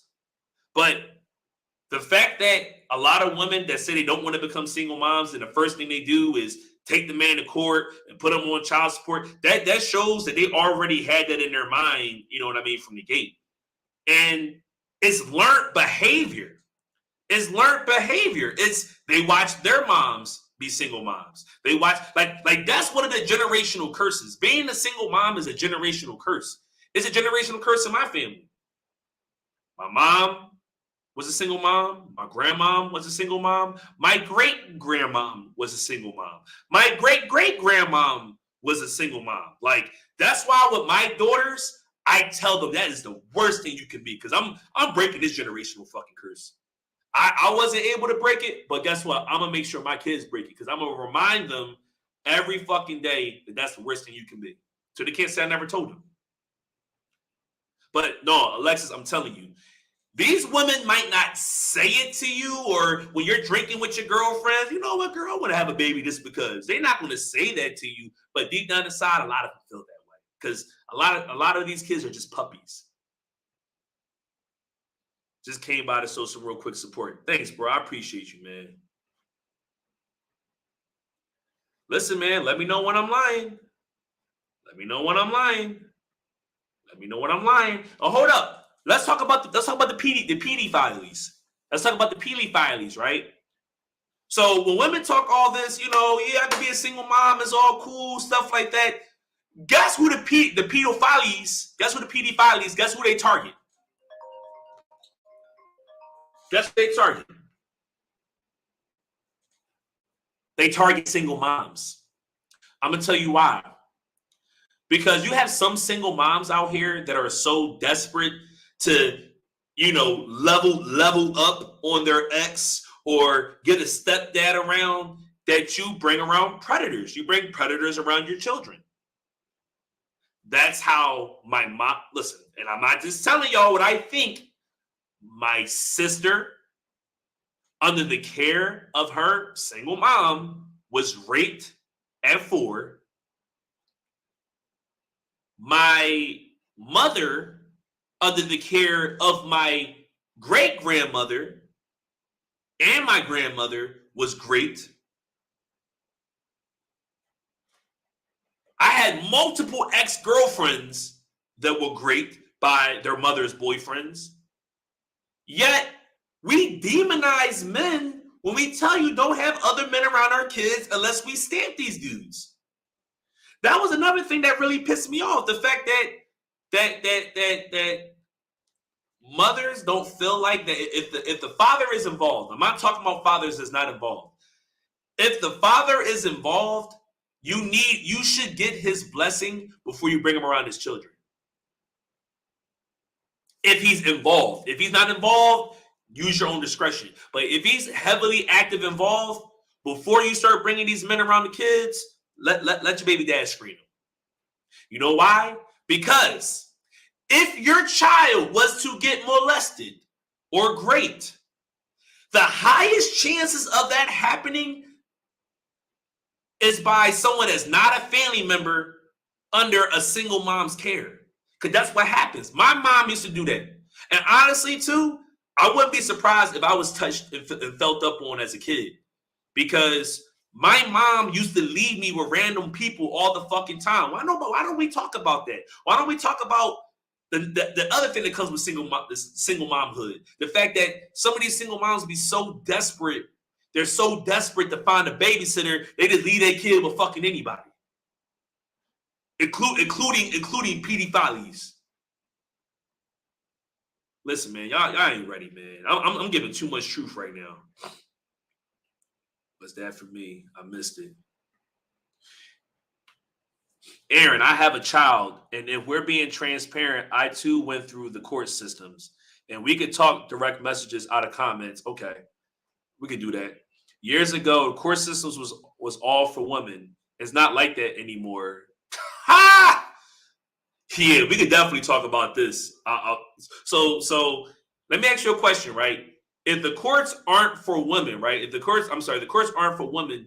Why do, in most custody cases, women by default get custody? They don't like, why don't they look at a woman's income, right? They don't look at the woman's income. They don't look at none of these things before they just throw full custody of these children to the woman. Because a lot of the times, if you look on paper, the man is a better qualified parent than a lot of these moms are. But the courts just felt like children should be with their mothers. So that's how my daughter ended up with a woman who couldn't take care of her. And then, because my daughter was living with a woman that couldn't take care of her, my daughter's mom had to find a man that would take care of her. And that's how she ended up in the projects. So, yeah, I'm not saying that all men lose in court, because I won in court. I won full custody. But I had to fight for that. It wasn't just given to me. I fought for years. Like, if I didn't have the money I had to drop on lawyer fees and shit like that, what shit got done. And also, let me give you another thing too. If the woman's on welfare, she don't have to pay none of those court fees. If she's on welfare, she literally has the fucking court fighting on her behalf. She don't even need a lawyer. Most men don't qualify for welfare. I never claimed any of my kids on my taxes. I never got none of that child tax credit, none of that shit. So yeah, we can keep going, but I'm gonna keep moving. Ain't gonna lie, I agree with 30% of what you're saying. The rest don't make sense, but I'm at work. Maybe I'm missing some important points. Plus, everyone has their own opinion. Exactly, bro. Now, here's what I'm saying. Everybody may not agree with me, but you cannot call me a liar. That's all I will say. Yes, we are supposed to agree to disagree and stuff like that, but you can't say my statistics are lies. You can't tell me that my stories are lies. And you can't tell me what goes down in family court. Because I've been going to family court since I was a child. I've been going since I was a child. And then that got passed down to me, and I ended up going for my kids. So, like I said, might not agree with me, but you can't call me a liar. Cause we could pull up statistics. We could look up facts. We can't see, this is what we can't do. We can't take one-offs. We can't take one-offs and then make that the rule. We had to take the majority. The majority sets the rule, not the minority. Are there healthy co-parenting relationships out here? Yes. There are a lot of healthy co-parenting situations out here. Are there women that are single moms that are not toxic, that are amazing moms, that respect the fathers? Absolutely. All these things do exist, but is it a majority or is it a minority? Let me tell you something, right? Family court, custody, child support court makes more money than criminal court. Like, as far as revenue, and this is something else you guys can look up, the courts makes more money off of people not being able to agree with their kids than what they make off of criminals. When you pay child support, and this is for the ladies, right? When a man pays child support, that money don't go directly to you or your kid. What happens is, when a man pays child support, the money goes to the government. The government lends the money out. They use that money to justify printing out more money. They lend it out, use the money, blah, blah, blah, blah, blah. And then as the mom, you get that money a day or 2, 3 days, sometimes even a week later. Like, there was times I paid my child support and my baby mom called me like, yo, did you pay it yet? I'm like, yeah, I paid it a week ago. Oh, well, I didn't get it yet. Well, that's because that's the government playing with your money, not me. So that's the other scam that comes with all this, us bickering back and forth shit like that. That's what the government wants. Because the more money that the government has control over, the more money they can print. And it just feeds more into that agenda. But like I said, talk to family court lawyers, do your research. Yes, they do. How you speaking for all men? Just like how y'all be speaking for all women. When y'all say all women are not like that, you're speaking for all women.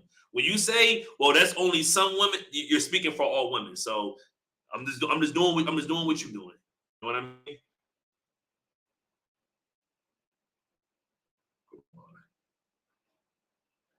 But it's easy for me to speak on the behalf of men because I talk to men all the time. I'm around men all the time.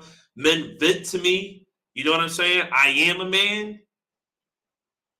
I was in an army. I was in an army with men. You see?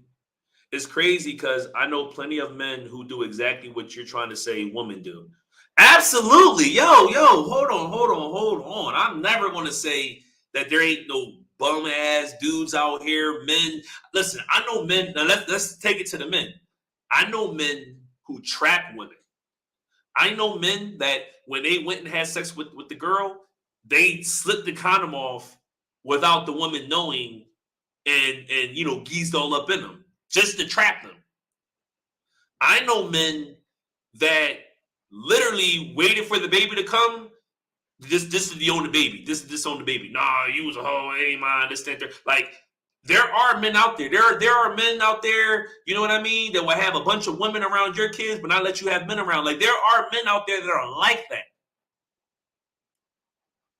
However, let's talk about the majority. Majority of men want to take care of their kids. Majority of men do not want to be a weekend dad. Majority. We're not talking about the bums. And honestly, let me tell you what happens, right? When you fuck bums, you keep producing bums. Like, every time you say, fucked up, I made a baby by that bum ass nigga, now that bum ass nigga is going to create more bum ass niggas. That's why bums should not be able to procreate. You know what I mean? But that's a whole nother topic. All right. I started compromising for the child's best interest. My father didn't come into my life until I was 6. I never realized I have a dad because my mom did everything and never bashed him. I stated compromise for the child's best interest. Well, you know what? For the child's best interest is always a slippery slope, because what if you believe you have what's in the child's best interest, and then the father believes he has what's in the child's best interest, but y'all best interests don't match? So that's kind of like the problem that you run into when you choose a man that you don't respect his leadership. Cause that's what I'm saying. Like women should only have sex with men that they respect. Because if you respect this man, you respect him to know that his best interest for my child is my best interest for this child. But that's why it goes back to, ladies, be more stingy with your Gucci. That like it starts there. Be more stingy with it. Ladies, you should be able to brag, in the last 2-3 years, I only had sex with maybe 1 or 2 guys. But guess what? Some women look at not having sex for 3 months as being on a drought. It's that pursuit of pleasure. And then you got so many women that think they're independent, and because they think they're independent, all right, I got my own money, so I can go fuck a bum. I see that a lot. I see women, I make 6 figures, so the dudes I smash, they don't got to be good guys, because I'm the man and the woman in my life. I just need him for some penis. Like, you'll be surprised how many women out there, because it's a saying, right? It's a saying going around that there are a lot of men who don't like women. They only like women for sex and nothing else. And I actually think that's also the same true with some women. I feel like there's some women that deep down inside hate black men, but they love penis so much they deal with us. Like it's crazy. Like when I ask black women, I'm like, why don't you date like white guys or Asian guys and all that? It automatically goes to body parts. It's not like I never heard, and I'm not saying all, but when I ask black women, like, why do you only date black men? Why don't you date outside your race? It's never uplifting things like black men are so amazing and smart and intellectual. No, black men got big dicks and they know how to dress and this, that, and the third. So then that has me thinking, well, damn, do y'all really like us? You know what I mean? So yeah, that's a whole other topic too. I mean, I'm trying to get through these comments. I want to make sure, I address everything before I end this. This I agree with. Nobody stays together for the sake of the kids. These people wild today, but this generation is crazy. See, I'm going to be real with you. If I had it my way, even if I didn't want to be with my child's mother, I just would have had an open relationship. I would have said, okay, let's live in the same house. Even if we hate each other or whatever, let's at least keep it together for the kids. But look, if you want to go out there and get aired out, follow these rules. Strap out, strap up, wear birth control. And guess what? I'm going to go to DR and do the same thing. But the only thing our daughter is going to know is that her mom and dad were together. She's seen both of her parents every day. She didn't grow up in a broken household. Then when she grows up, then we can, all right, you know what I mean? She's grown up. We can go our separate ways now. Like how other races do it. That's how white people do it. That's how Jews do it. That's how Filipinos do it. That's how a lot of people in the Arabic communities do. They stay, if they make a baby together, they stay together until the baby is grown up, then they leave. But if you, but look, I tell people, a lot of these couples you see stay together for the kids, they still be doing anything on the side too. They just made an agreement. Just like how they had made an agreement to have the kid in the first place, they made an agreement, okay, we don't like each other, we don't like being with each other. So what we're going to do is we're going to at least stay in the same house. We're not going to have other men and other women around our kids. We're going to hold it together when the kids are around. We're going to make sure we give each other space. And if you want to go get your ass tossed around by another dude, go ahead. I would have done that. I would have done that. Listen, I promise you I would have done that. I promise you. If both my baby moms hit me up right now and said, listen, you know what I mean? You're right about everything. We tired of messing with these bum ass stepdads that we've been messing with. We want our kids to have a healthy environment and all be under your roof. Cool. Bet. Get a big ass house. Bring my baby moms. Bring my kids. Well, look, when we're around each other, we act cool. We stand a third. But guess what? When it comes to the physical stuff, yo, go get it from somebody else. But just keep it over there and protect this household. Then when the kids grow up, if you don't want to do this no more, be out. That's what I would do, honestly. And it might sound crazy, but hey, what I said might sound crazy, but I also think having 2 baby moms is crazy too. So pick your poison.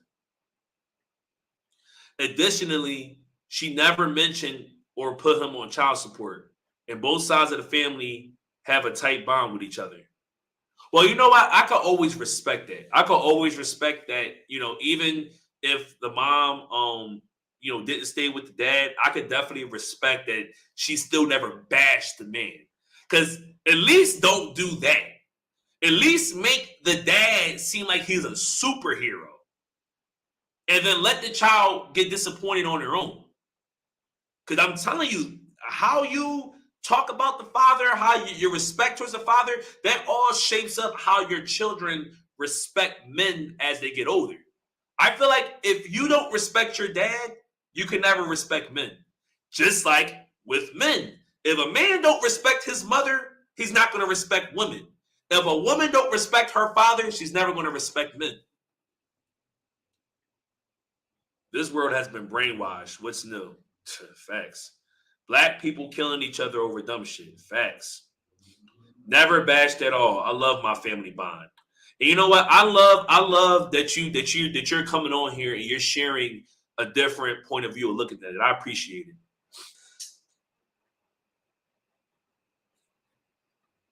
Let's see. I stated compromising, meaning both of you coming to the best decision for your child's future, not with selfish reasons behind your decision. By the way, I can't speak on this much because I have no kids. Okay, I understand. It's just that sometimes people have babies for selfish reasons. So when the baby comes out, they don't know how to stop being selfish. If you had a child for selfish reasons, it's going to be hard for you to not be selfish when the baby comes. So yeah, that's why I keep going back to my original statement. Don't fuck men you don't respect. Don't have babies by men you don't respect. Because then you never have to compromise because you'll be following his leadership. Period. Maybe I think like this because my mother never bashed my father or put him on child support. Hallelujah. See, and I also feel like that's a woman who took accountability. Like I feel like women that says, I never put my baby father on child support. I respect that because that means you took accountability that you chose the wrong man. I'm taking accountability that I chose the wrong man, so I'm going to eat that. And whatever he wants to give me, I'll take that. But if he don't want to give my kid nothing, I got to take accountability that I chose a bum. Just like in real estate. In real estate, if I hire a bullshit contractor to fix my property and he fucks it up, and then someone goes rent the property later and it's shit falling apart and all that, I can't tell my tenants, well, I hired the wrong contractor. That's why your house is fucked up. No, I own this house. I'm responsible for it. So it was my choice to let these contractors come in here and fuck it up. So I got to take responsibility for that. I'm going to break the generational curse. I will make sure the olden days, I will make sure like the olden days, I find my daughter a husband. So I'm so glad, Zakia, that you hopped on here. Because, see, people are going to feel attacked when they're on the side that I'm kind of like talking down on. But one thing that I love about you, Zakia, because this is someone I grew up with. This is someone I knew her since she was a little girl. She got approached by all the same men, you know what I mean? That a lot of these, women get approached by stuff like that, but guess what? She never had a baby until she got married. And guess what? If you look at that little picture right there, you see her husband right there next to her. And guess what? I have a lot of respect for you. Because you're like, you know what? You know what I mean? Yeah, I might be out here dating and stuff like that, but I'm not even going to risk having a child until I'm married. And then right after you got married, you carried. I have respect for that because you are a woman that says, I love my daughter so much, I don't want to give her the fucked up childhood I have. Because I believe that you were adopted when you were a child. That's love right there. Zakia was like, yo, I was adopted. I had a fucked up childhood. Let me do everything I possibly can to make sure that this doesn't happen again. And she did. So, salute to you, man, for real. I know some women like that. My dad came into my life at 6, and my family had the best bond. I guess he had to get himself together first before coming back to me. And you know what's so crazy, yo? You know what's so crazy? I'm glad you said that. Like, Jade, I'll fuck with you, Jade. I'll fuck with you. She said, my dad came into my life at 6, and my family had the best bond. I guess he had to get himself together first before coming back to me. And guess what? That's what a lot of men have to do. Another reason why sometimes men have to kind of like fall back from being extremely present in a child's life, because when you were born, they were fucked up. Men don't get child support. Men don't get food stamps. Men don't get welfare and Section 8 and all this shit. So when we have a child by a woman and she has that child full time, we got to spend as much time getting ourselves together so we can provide. And nothing makes a man more depressed than when he can't provide for his creation. Don't nothing make a man more depressed when he cannot provide for his creation. I've been that way before. Let's talk about it. When my daughter was first born, I knew my baby mom didn't have a job. I knew she didn't have like any real skills to get a job. So I knew it all fell on me. So I was in 11th grade at the time when she was born. I was still a minor, and I was making $8.50 at Boston Market. I knew I could not provide and take care of my daughter at that time. So you know what I did? I said, you know what? Let me go away for a year to the Army to get myself together. And that's what I did. And I got myself together, came back, made up for all the lost time. So, ladies, there are some men that just were not ready. We're not ready. I'm telling you, if men and women was to switch bodies, I guarantee you pregnancy will go down so much more. Like me, I can't imagine myself going through that amount of physical pain and messing my body up and getting a fupa and doing all that when I'm not even ready for it. That's what blows my mind. You will have women that know they're not ready for a kid that will go through all that bodily and mental trauma just to not be ready. Versus men, the men that don't believe that they're ready, there's some men that want to leave and get themselves together.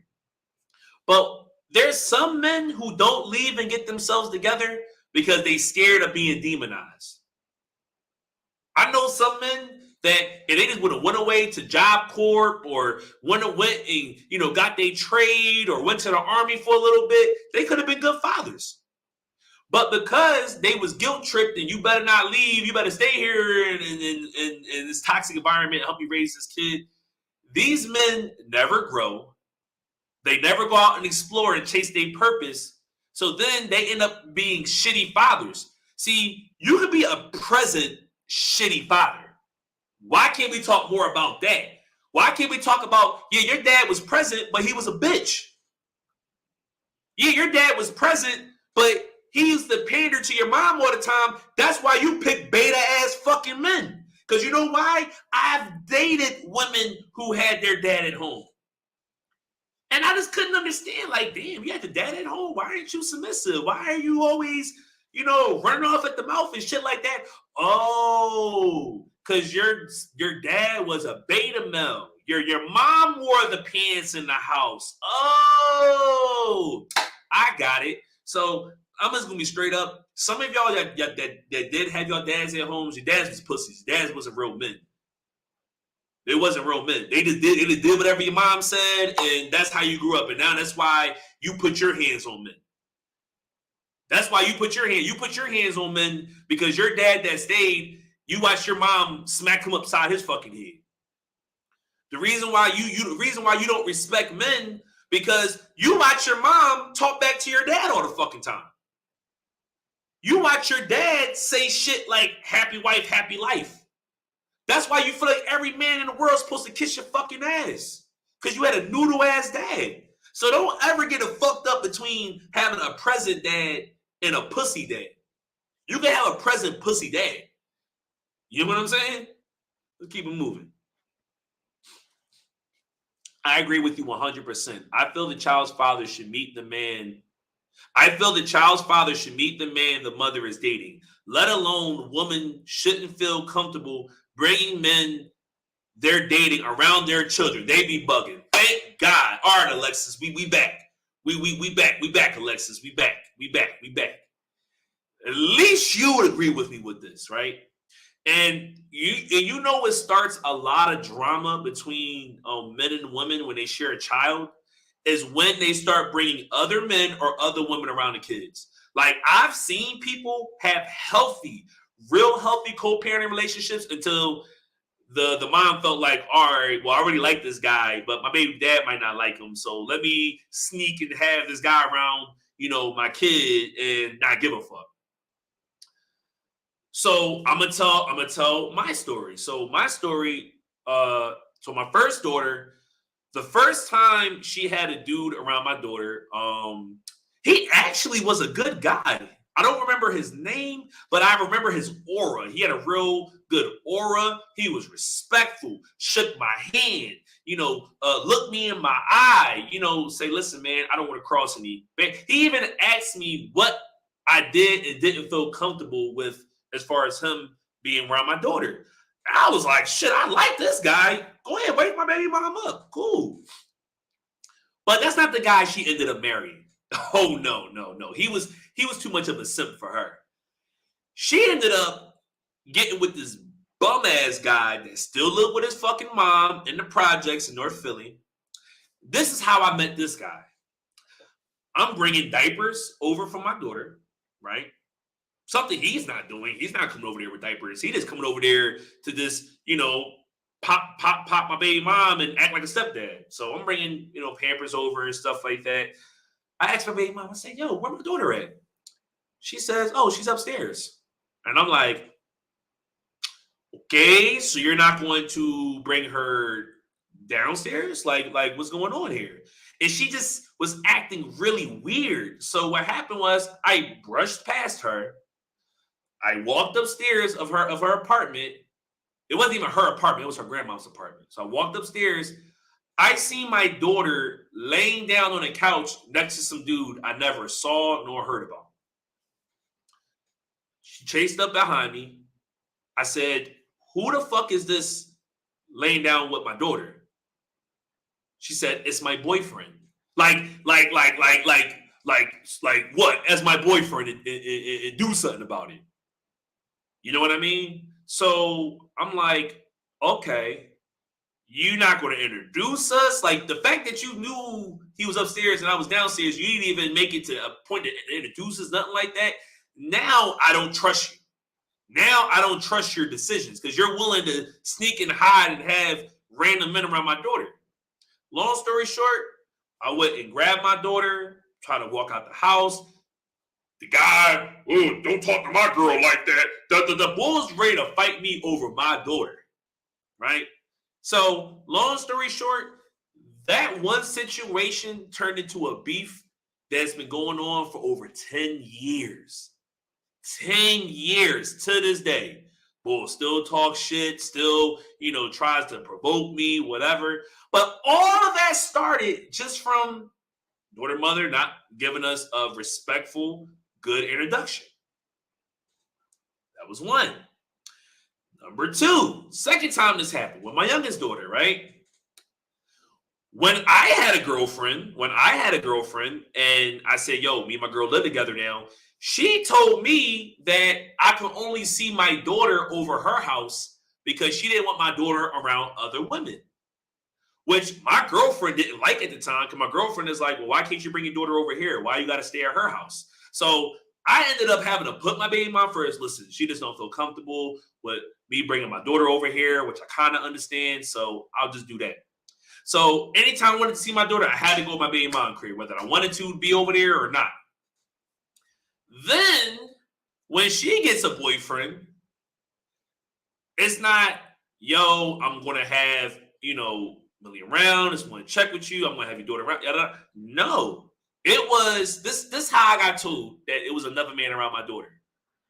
Hey, Aaron, just to let you know, my boyfriend has been spending a lot of time around our daughter. And I feel like when I bring our daughter to visit you, I was living at Vegas at the time, I feel like when I bring our daughter over to visit, I should bring my boyfriend over too, and you guys should meet then. Wait a second. I'm flying you and my daughter over here to see my daughter, and you picked this time to be the first time I meet your boyfriend when this man was around before I even moved out of Philly? And then you told me after the fact, yes, he spent a lot of time around her. So you know what thoughts was going through my head? Is this man a pedophile? Like, was it like let me tell you how men think. I think that 3 minutes you go use the bathroom while my daughter is in the room and the guy's in there, I think he used that 2-3 minutes to touch my daughter. That's how fucked up I think. I think that when you're in the kitchen cooking and he got that little, he filling up on her. That's how a real father thinks when other men are around his children. But no, didn't care about none of that. It's just this is my man. You gotta accept it. I couldn't do a background check on him. I couldn't check to see if he was a pedophile. None of that. So again, a lot of times you see men's reactions after this happened, but you don't look at what led up to it. I'm telling you, one of the biggest reasons why a lot of men just clean their hands and say fuck it and not deal with this shit no more, because they know they're going to end up jail for killing one of those niggas that's around their kid. Almost happened to me. The case that I court, the only case that I got was a gun case. And the gun case came from me beating up my baby mom's boyfriend, and they went to court and told on me. So the fact that I had a gun, they just lumped all that shit in, boom, got locked up, was sitting on a $50,000 bail. But the thing is, people usually only hear about what happens after I get locked up. They don't hear about what happens before that. So that's another reason I don't deal with the bullshit no more, because I'm willing to go to jail and kill a motherfucker. I'm willing to do that. For my kids, I'm willing to do that. However, that's also the same reason I gotta fall back, because I'm like, yo, if I lose my fucking temper because my baby mom boyfriend disrespected me and I end up in jail, all she gonna do is go get another man and just repeat the same cycle. So that's why I don't deal with that bullshit no more. What's going on, Wes? What's going on, bro? Let's see who we at. I know women who are comfortable with leaving their children with anyone. I'm no longer friends with those women. Hello. See, look, Alexis is holding people accountable. I know women who's comfortable with leaving their children with anyone. I am no longer friends with those women.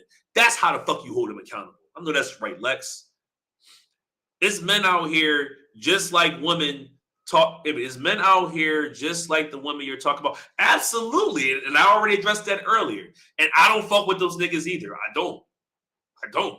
I think men that don't take care of their creation, or at least make it an attempt to, I feel like they're an abomination to this planet. I don't think they should be alive anymore. Like, because my dad was a deadbeat. Like, I'm telling y'all, I experienced it. My dad was one of those bulls. And guess what? I don't fuck with him. If I see my dad on, holidays and stuff like that, I'll speak to him out of respect. Because I'm always going to respect my father because he helped get me here. But, he was that deadbeat guy that y'all be talking about. But that's why my dad's life is where it's at right now. My dad at his age, he's almost 50. Half his kids don't fuck with him. He has a whore for a girlfriend, and he's broke as fuck. The only thing my dad got going for him is that he's in amazing shape. I'll give him that. My dad is in amazing shape. But other than that, he's paying right now for being a deadbeat dad. That's why sometimes y'all gotta let karma do its thing. I let karma deal with my dad. My grandma let karma deal with my dad. And guess what? Karma paid back tenfold.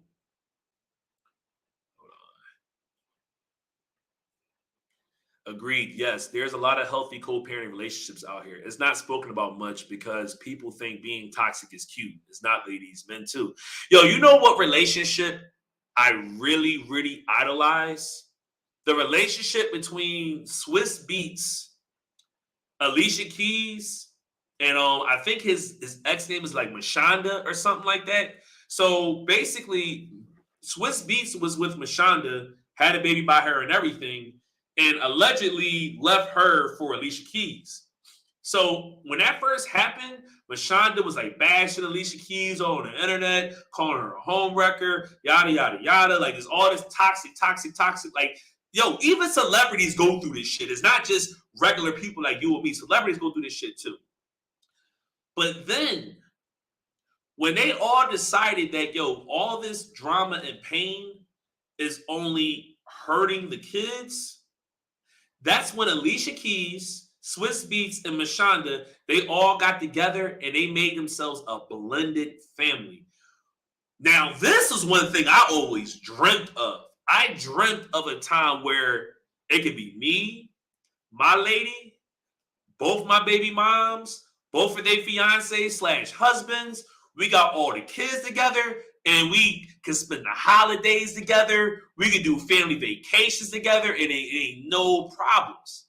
Because that's what Swiss Beats, Alicia Keys, and Mashonda do. If you go look at Alicia Keys' last birthday when she was on that big private jet, Mashonda was on that jet with her. They love these kids so fucking much that they even celebrate their birthdays together.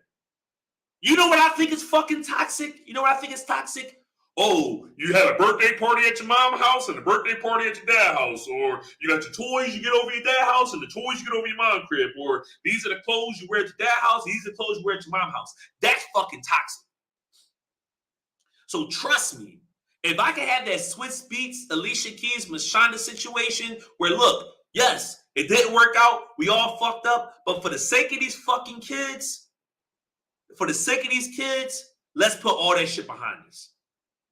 Yes, I said hurtful things. You said hurtful things. You did spiteful shit. You did spiteful shit. I did spiteful shit. Cool. Now that we acknowledge all that, let's get past this and let's be a blended family. That's honestly what's going to help save the black community, because you're never going to be able to stop single mom shit from happening. But what you can do, once you do become a single mom, once you do make that mistake, instead of making everything war, you make it blended. You don't get jealous of your baby dad's new girlfriend. Fellas, you don't get jealous of your baby mom's new boyfriend. Everybody respects each other. Because guess what? The kids win at the end of the day. And that's why I fuck with those swinger couples. Those swinger couples that be having like them poly relationships where it's like one man and 3 wives and shit like that. I much rather see black people do that. I much rather see black people in polygamous relationships than a bunch of broken homes. But y'all tell me, what would y'all rather see? Would you rather me have baby moms scattered all around the fucking world and only be able to see each kid a little bit at a time? Or would you rather me have all 3 of my baby moms living with me and the kids get to see their dad every day, kids get to see their brothers and sisters every day? And let's just talk about that. Let's talk about how this toxic shit kills relationships between siblings. The reason why I'm not close with most of my siblings is because of the toxic shit. It's because of the toxic. That's why a lot of y'all grew up not being close with siblings. Definitely therapeutic for me, man. Thank you. Listen, man, as long as I'm being therapeutic for somebody, because I'm going to be real with y'all. A couple years ago, if it wasn't dudes on YouTube talking like this, I probably would have committed suicide. Like, don't ever think because I'm successful, I make a lot of fucking money, I get a lot of women. Don't ever think that I don't get depressed, that I don't get suicidal. My kids are the only thing in this world that will make me suicidal. So trust me, bro, I get it. I don't respect the father, but I do not bash him. How can I say about that? I mean, for the father of your child, you're supposed to always maintain a level of respect. Only because you not respecting the child's father is almost like you not respecting the child, because the child is half of the father. And honestly, I'm gonna be real with you. That's why I feel like growing up, my mom hated me. I'm gonna be real with you. I feel like growing up, my mom hated me because she hated my dad so much. She disliked it and bashed my dad so much. And guess what? I look just like him. And fellas, a lot of men that was raised by single mothers can relate to this. The fact that, okay, maybe out of you and all your siblings, you the one that had the most fucked up dad. And you turned out to look just like him. So now the mom treats you a little bit more fucked up than the rest of the kids. A lot of men been through that. And that's why a lot of men, when you see these men, you got mommy issues. You hate women, shit like that. Well, when this guy was a kid, his mom used to treat him like shit because his dad wasn't shit. And he didn't have nobody else but his mom. So that's all he learned. That's all he knows. Look, I just want you guys to understand both sides of the field. Most men don't want to be fucked up. Most men don't want to be bad men. But a lot of us are just a product of our environment. A lot of us are just a product of our environment. Let me take that back. I respected it at first, but later lost it. Okay, all right, Bianca, I can meet you halfway on there. But you know what, though? Even at the same time, you have to respect that man for giving you one of your greatest gifts. You cannot respect him for a lot of things, but just understand that that child that you have, that you love so dearly, would not be here if it wasn't for that man that you don't respect. So, yes, not respect him for not, sending you money every month, not respecting for a lot of other things, but you always gotta have the respect of, you know what? This blessing that I have in my life wouldn't even be here if it wasn't for this man. So that's why, at the same time, I do have the respect for my baby moms to never mention their names. I don't share pictures of them. I don't tell anybody, where they're at, stuff like that. Now, I might mention shit like, yeah, she works here or she does that. But I'm telling you, even my friends, if they see my baby moms, they wouldn't know who they were. So that's the respect I give them. But to me getting that same respect in return, please. That's weird and risky as fuck. Yup. Lack emotional intelligence. Yup. Why aren't you and the child's mother not together? So I already addressed this earlier, but I'm just going to recap it. My first child's mother, we're not together because when number one, she lied about being pregnant. That was number one. And number two, I found out why she was pregnant, that she had sex and caught an STD from her big brother's best friend, and then lied to her family and said that I was the one that gave it to her. You know what I mean? So that was like, yeah, this is just like a really bad situation. And then even after my daughter was born, I tried to like look past, like, okay, yeah, my being kind of a hoe a little bit, but I really want to be a family, whatever. But she was also a thief. You know what I mean? She basically got cool with my neighbor, and my neighbor was writing me letters, telling me how my daughter was doing. She was telling me that, the money I was sending back home, she had my daughter looking dusty. Then she ended up like stealing from one of her friends at a cookout, got her ass beat down in front of my daughter. Just so much shit. And I'm just like, yeah, like me being with you is just only going to bring me down. So the deal I made with her was that I will pay for her apartment if she goes back to school and she don't have other men around my daughter. That's the deal I made with her. Once I decided I didn't want to be with her no more, I said, look, I'll pay your rent. Just don't have other men come through this trip, and you got to go back to school. She didn't want to go back to school. She didn't want to work. Then eventually, you know what I'm saying? She ended up finding a dude who was willing to let her live with him in the projects and stuff like that. So that's when that was fully done. So that's why me and her are not together, right? And then my second daughter was a result of a one night stand. I literally met this woman at a wedding. But she had her eyes on me. Like she seen I had a daughter. You know what I mean? Oh, let me help you go to the bathroom, whatever. And we had a little one night stand, and I was really fucking drunk. And I'm assuming I didn't, put the condom on the right way. And next thing you know, the girl popped up on Facebook pregnant. And not only, was she pregnant, I went and inboxed her. I'm like, hey, I see that you're pregnant. I just want to ask you, was this before or after me and you linked up? So she shares this Facebook message with me. Oh, you have nothing to worry about. I was already, pregnant when I met you, which made her even look more like a hoe. But okay, yeah, I was already pregnant, when I met you, yada, yada, yada. So I said, cool, don't worry about it. She ended up putting my daughter on her ex-fiance, had her ex-fiance raising my daughter for 6 months. My daughter even had this nigga last name. Then the boy just kept, looking at my daughter like, yo, this baby looks nothing like me. He went and got 3 DNA tests done on my daughter behind my baby mom's back and came back that it was not his. So, of course, she felt stupid at this time. Like, oh, shit, the only other guy I could be is that credit guy. So I get a message, hey, you know what? My bad. It turns out it wasn't my ex-fiance. We got a DNA test and it wasn't his. So by process of elimination, that's how my BM figured out who was the father of her child is. She used process of elimination.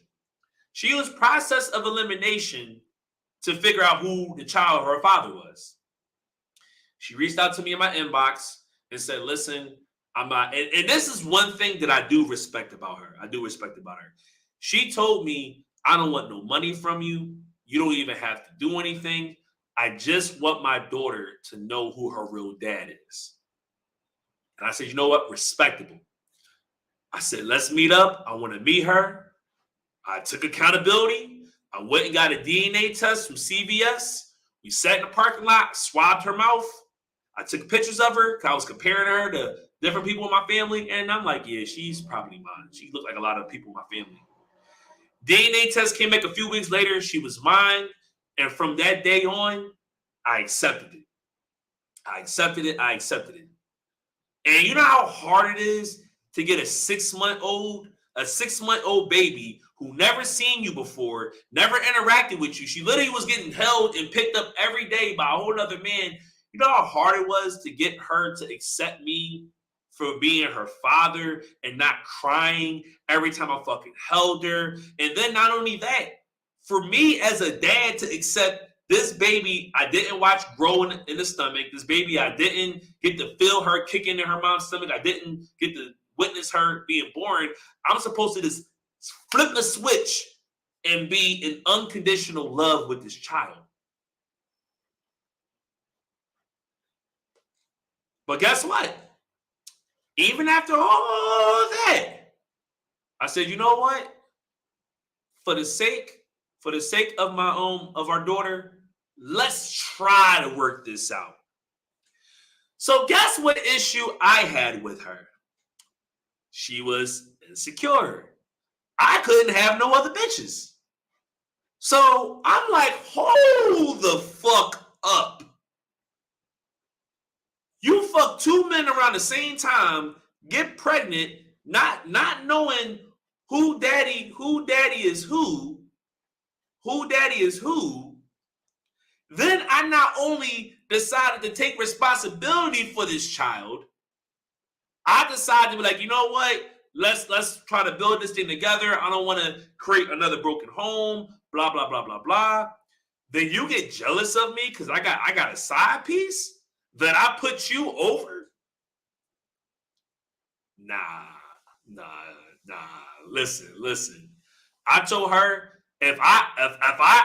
if you think I deserve, that's why I told her, I said, you think I deserve the man I am, the success that I have, you think I deserve to have a woman who doesn't even know who the father of her children is unless she get a DNA test, and you think I'm going to be like monogamous with you? Are you fucking crazy? You should be happy that the man that you put this baby on even wants to be in your life. I could have just said, you know what, it's my baby. I'm gonna see you a check every month. Stay the fuck out my face. No. She said, I gotta be monogamous and get over all the bullshit she done in the past. So yeah, that's why I'm not with my children's mothers anymore. But if they're ever willing to be on some polyamorous type of time, we all live in one big crib and you know what I mean? Boom, boom, boom, we can do that. But if it's on some, I gotta be monogamous. And then also too, my first daughter, she had 2 more kids. So she's done. She's engaged. She had 2 more kids. That's a dub. But yeah, that's pretty much where I'm at with it. But I think I pretty much got through all the comments. I wasn't actually planning on being on here this long. I just felt like that when I have something I want to share, that the fact that I have a platform, the fact that I'm extremely, well spoken, I should express that. Some people are going to agree with me. Most people aren't. I'm okay with that. But my only thing is, I care about the 11 people, right? Because even though, we had up to I think 50 people on here at one time, the fact that 10 or 11 of you decided to stay on here and to rock out with me, you know what I mean? That tells me I have something that's worth saying. Because let me tell you something, right? There are men, when y'all be trying to figure out, well, why did that black man kill himself? Or why did this black man kill himself? Or why is this? I'm giving you the other side. Yes, we know that there are fucked up men in the world. Yes, we know there's a lot of things we do know. But what we don't do is hold accountable the other side of that fence. You know what I mean? And lastly, I had a woman that I think knows me because the stuff she said in the comments, I'm like, yo, you got to know me personally. She basically went on 3-4 of my Instagram posts, pretty much calling me out for being a deadbeat dad, living in another country, And now that I'm about to sum this all up, now I'm going to break down why. Oh, thank you. I appreciate that. I'm going to break down why I moved to DR, right? Because men, we're logical. We're not emotional. The number one reason I moved to DR is because I never seen myself living in Philly. Never. Since I was a teenager, I wanted to get out of Philly. The only reason I stayed in Philly as long as I did was because I had kids there. If I did not have kids in Philly, I would have been living in Atlanta or Miami or something that's more, my speed. That's number one. Number two, I don't like the cold, period. I have psoriatic arthritis. The cold really fucks up my joints. And I just don't like the cold. Why not move to DR? The next reason is I wanted to save money. And I know that people don't like to talk about saving money anymore because we're all rich and no one, needs money. But I wanted to save some bread. I wanted to save money on my taxes. I wanted to save money because the thing is, I wanted to live a luxurious lifestyle without having to make a having to earn 6-7 figures a year to get that. So I was going to move to Miami at first. I was going to move to Miami, but I'm like, I don't really like these Miami prices. You know what I'm saying? It's still real mixy down here. And then when I seen that DR, listen, guys, I lived in Vegas before, right? Vegas is 5.5 hours flight. It's a 5.5 hour flight to Philly. Dominican Republic is a 3-hour flight from Philly. So me living in Dominican Republic, which is outside of the country, is closer than where I was when I was living in Vegas in the United States. So I'm even closer than I was when I was living in Vegas. And that leads me to my next reason, and I'm going to go back to this. I can fly, if I wanted to, I can fly to Philly tomorrow. If I wanted to, I can fly to Philly 2-3 times a month. So I'm not so far away from the country that coming to Philly when I feel like it is an issue. Also, too, I made sure that my daughters both have passports so they can come to the Dominican Republic with me. My youngest already been down here, and my oldest is coming back for the summer. And I also wanted to give my children the experience of living in other countries by me living in one. Another reason, yes, it's a lot cheaper to live in Dominican Republic. I wish I could take my webcam and show y'all my apartment. My apartment right now, right? I have 3 bedrooms, 4 baths. Yeah, 3 bedrooms, 4 baths condo on the top floor, like the penthouse floor. All, marble floor, all the bells and whistles, shit like that. Utilities, my electric, my Wi-Fi, my washer and dryer, electric. I run my AC all day. I pay $1,300 a month. And that's including the furniture. The furniture, fucking George Foreman grill. Like, literally, like, this apartment had everything. All I had to do was move in and bring clothes. $1,300 a month.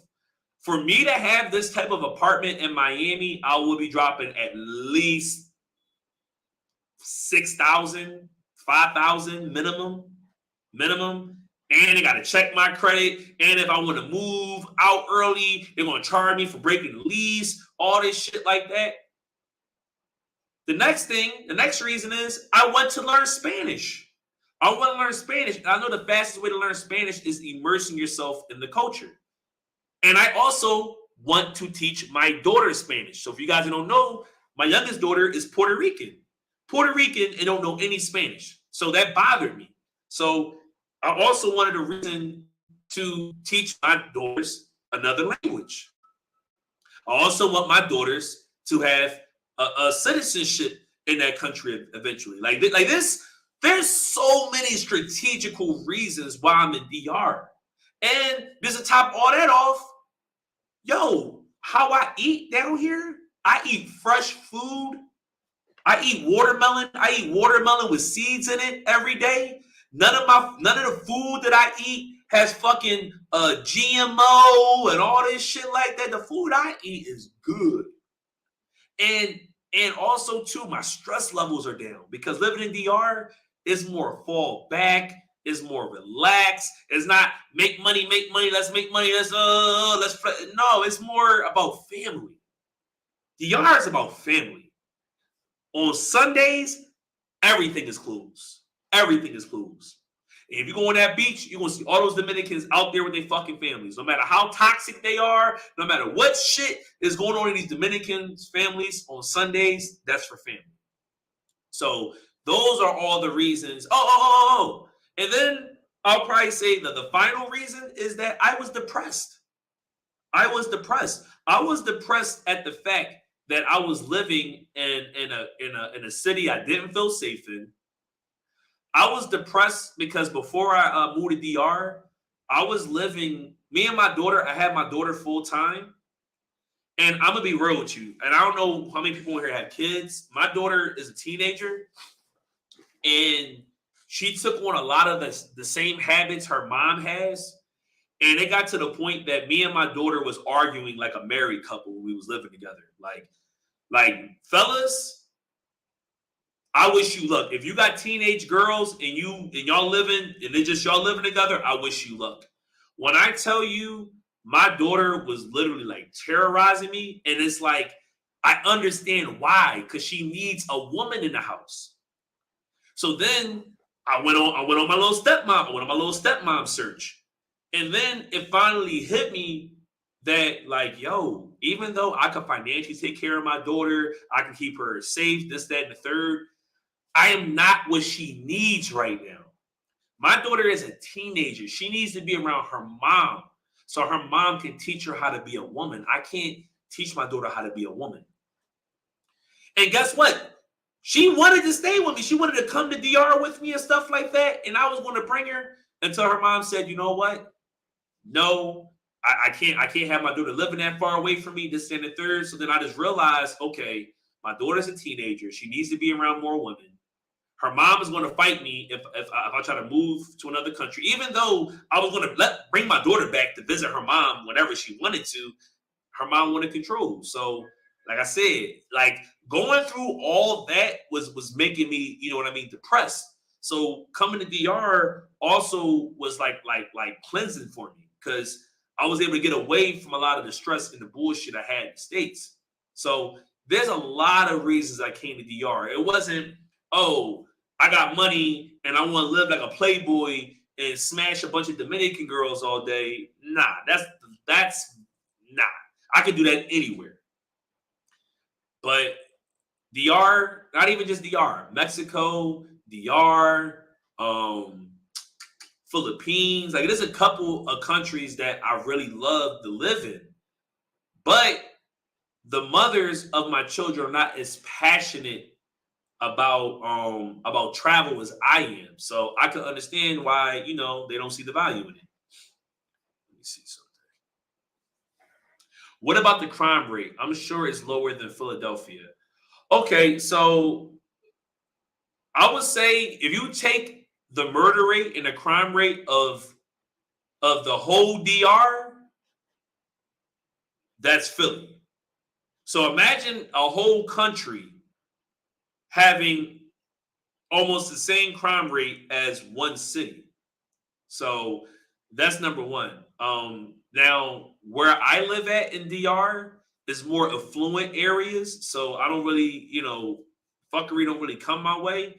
Does shit go down here? Absolutely. But guess what? There's a hood everywhere. There's a hood everywhere, right?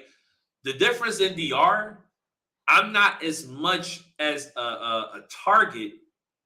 I'm not as much as a target mainly because I'm not Dominican. And it's kind of like that in Philly, right? In Philly, if I was white and I was from freaking Idaho or something like that, I would be safer there. You see, in Philadelphia, black people want to commit crimes against other black people.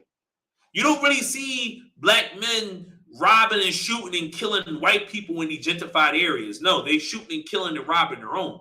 So it's kind of like that with DR. If anything, they're going to rob, kill, and shoot their own. They don't be worried about me. So I kind of got the white privilege here that a white person would have in Philly. It's crazy. I will be down North Philly, see white people walking their fucking dogs, chihuahuas, stuff like that, with a cup of coffee in their hand. Nobody fucks with them. But let a black man walk through that same neighborhood. Who the fuck is that? Who you, cuz? So, yeah. So, like I said, thank you guys so much for joining me on this live. I know I ruffled some feathers. I know I got some people upset. But guess what? Typically, if it gets you angry, it's the truth. Typically, if it ruffles your skin, if it ruffles your feathers, it's the truth. And then also, too, go talk to other people that you know may be going through this. Because guess what? They're probably depressed and need someone to talk to. And that's why I wanted to talk about this on a live stream, because I know those comments I got. I know other men get those, and they don't have as much experience as me in dealing with it. So listen, I'm gonna keep doing these live streams, because when I talk about the stuff I want to talk about on Instagram, they ban me, they shut me down. Facebook sometimes, but YouTube, I feel like as long as I don't care about getting monetized, like they're not going to keep shutting my stuff down. So listen, guys, make sure you subscribe to my YouTube channel, which is Aaron the Mogul. And I'm not going to make all my live streams about toxic shit like this. This was just something I wanted to address and have some fun with. But just know that more of my Zooms in the future, I mean, not my Zooms, more of my live streams in the future is going to be more revolved around credit, business credit, real estate, how to make money online, how to become a digital nomad like me and be able to live anywhere you want and generate income. And then guess what? I'm going to entertain y'all. We're going to talk about some ratchet stuff too. You know what I mean? But like I said, if I'm not having fun with this, I'm good. So listen, man, I'm out of here. And I hope to see you on the next live stream. We out of here.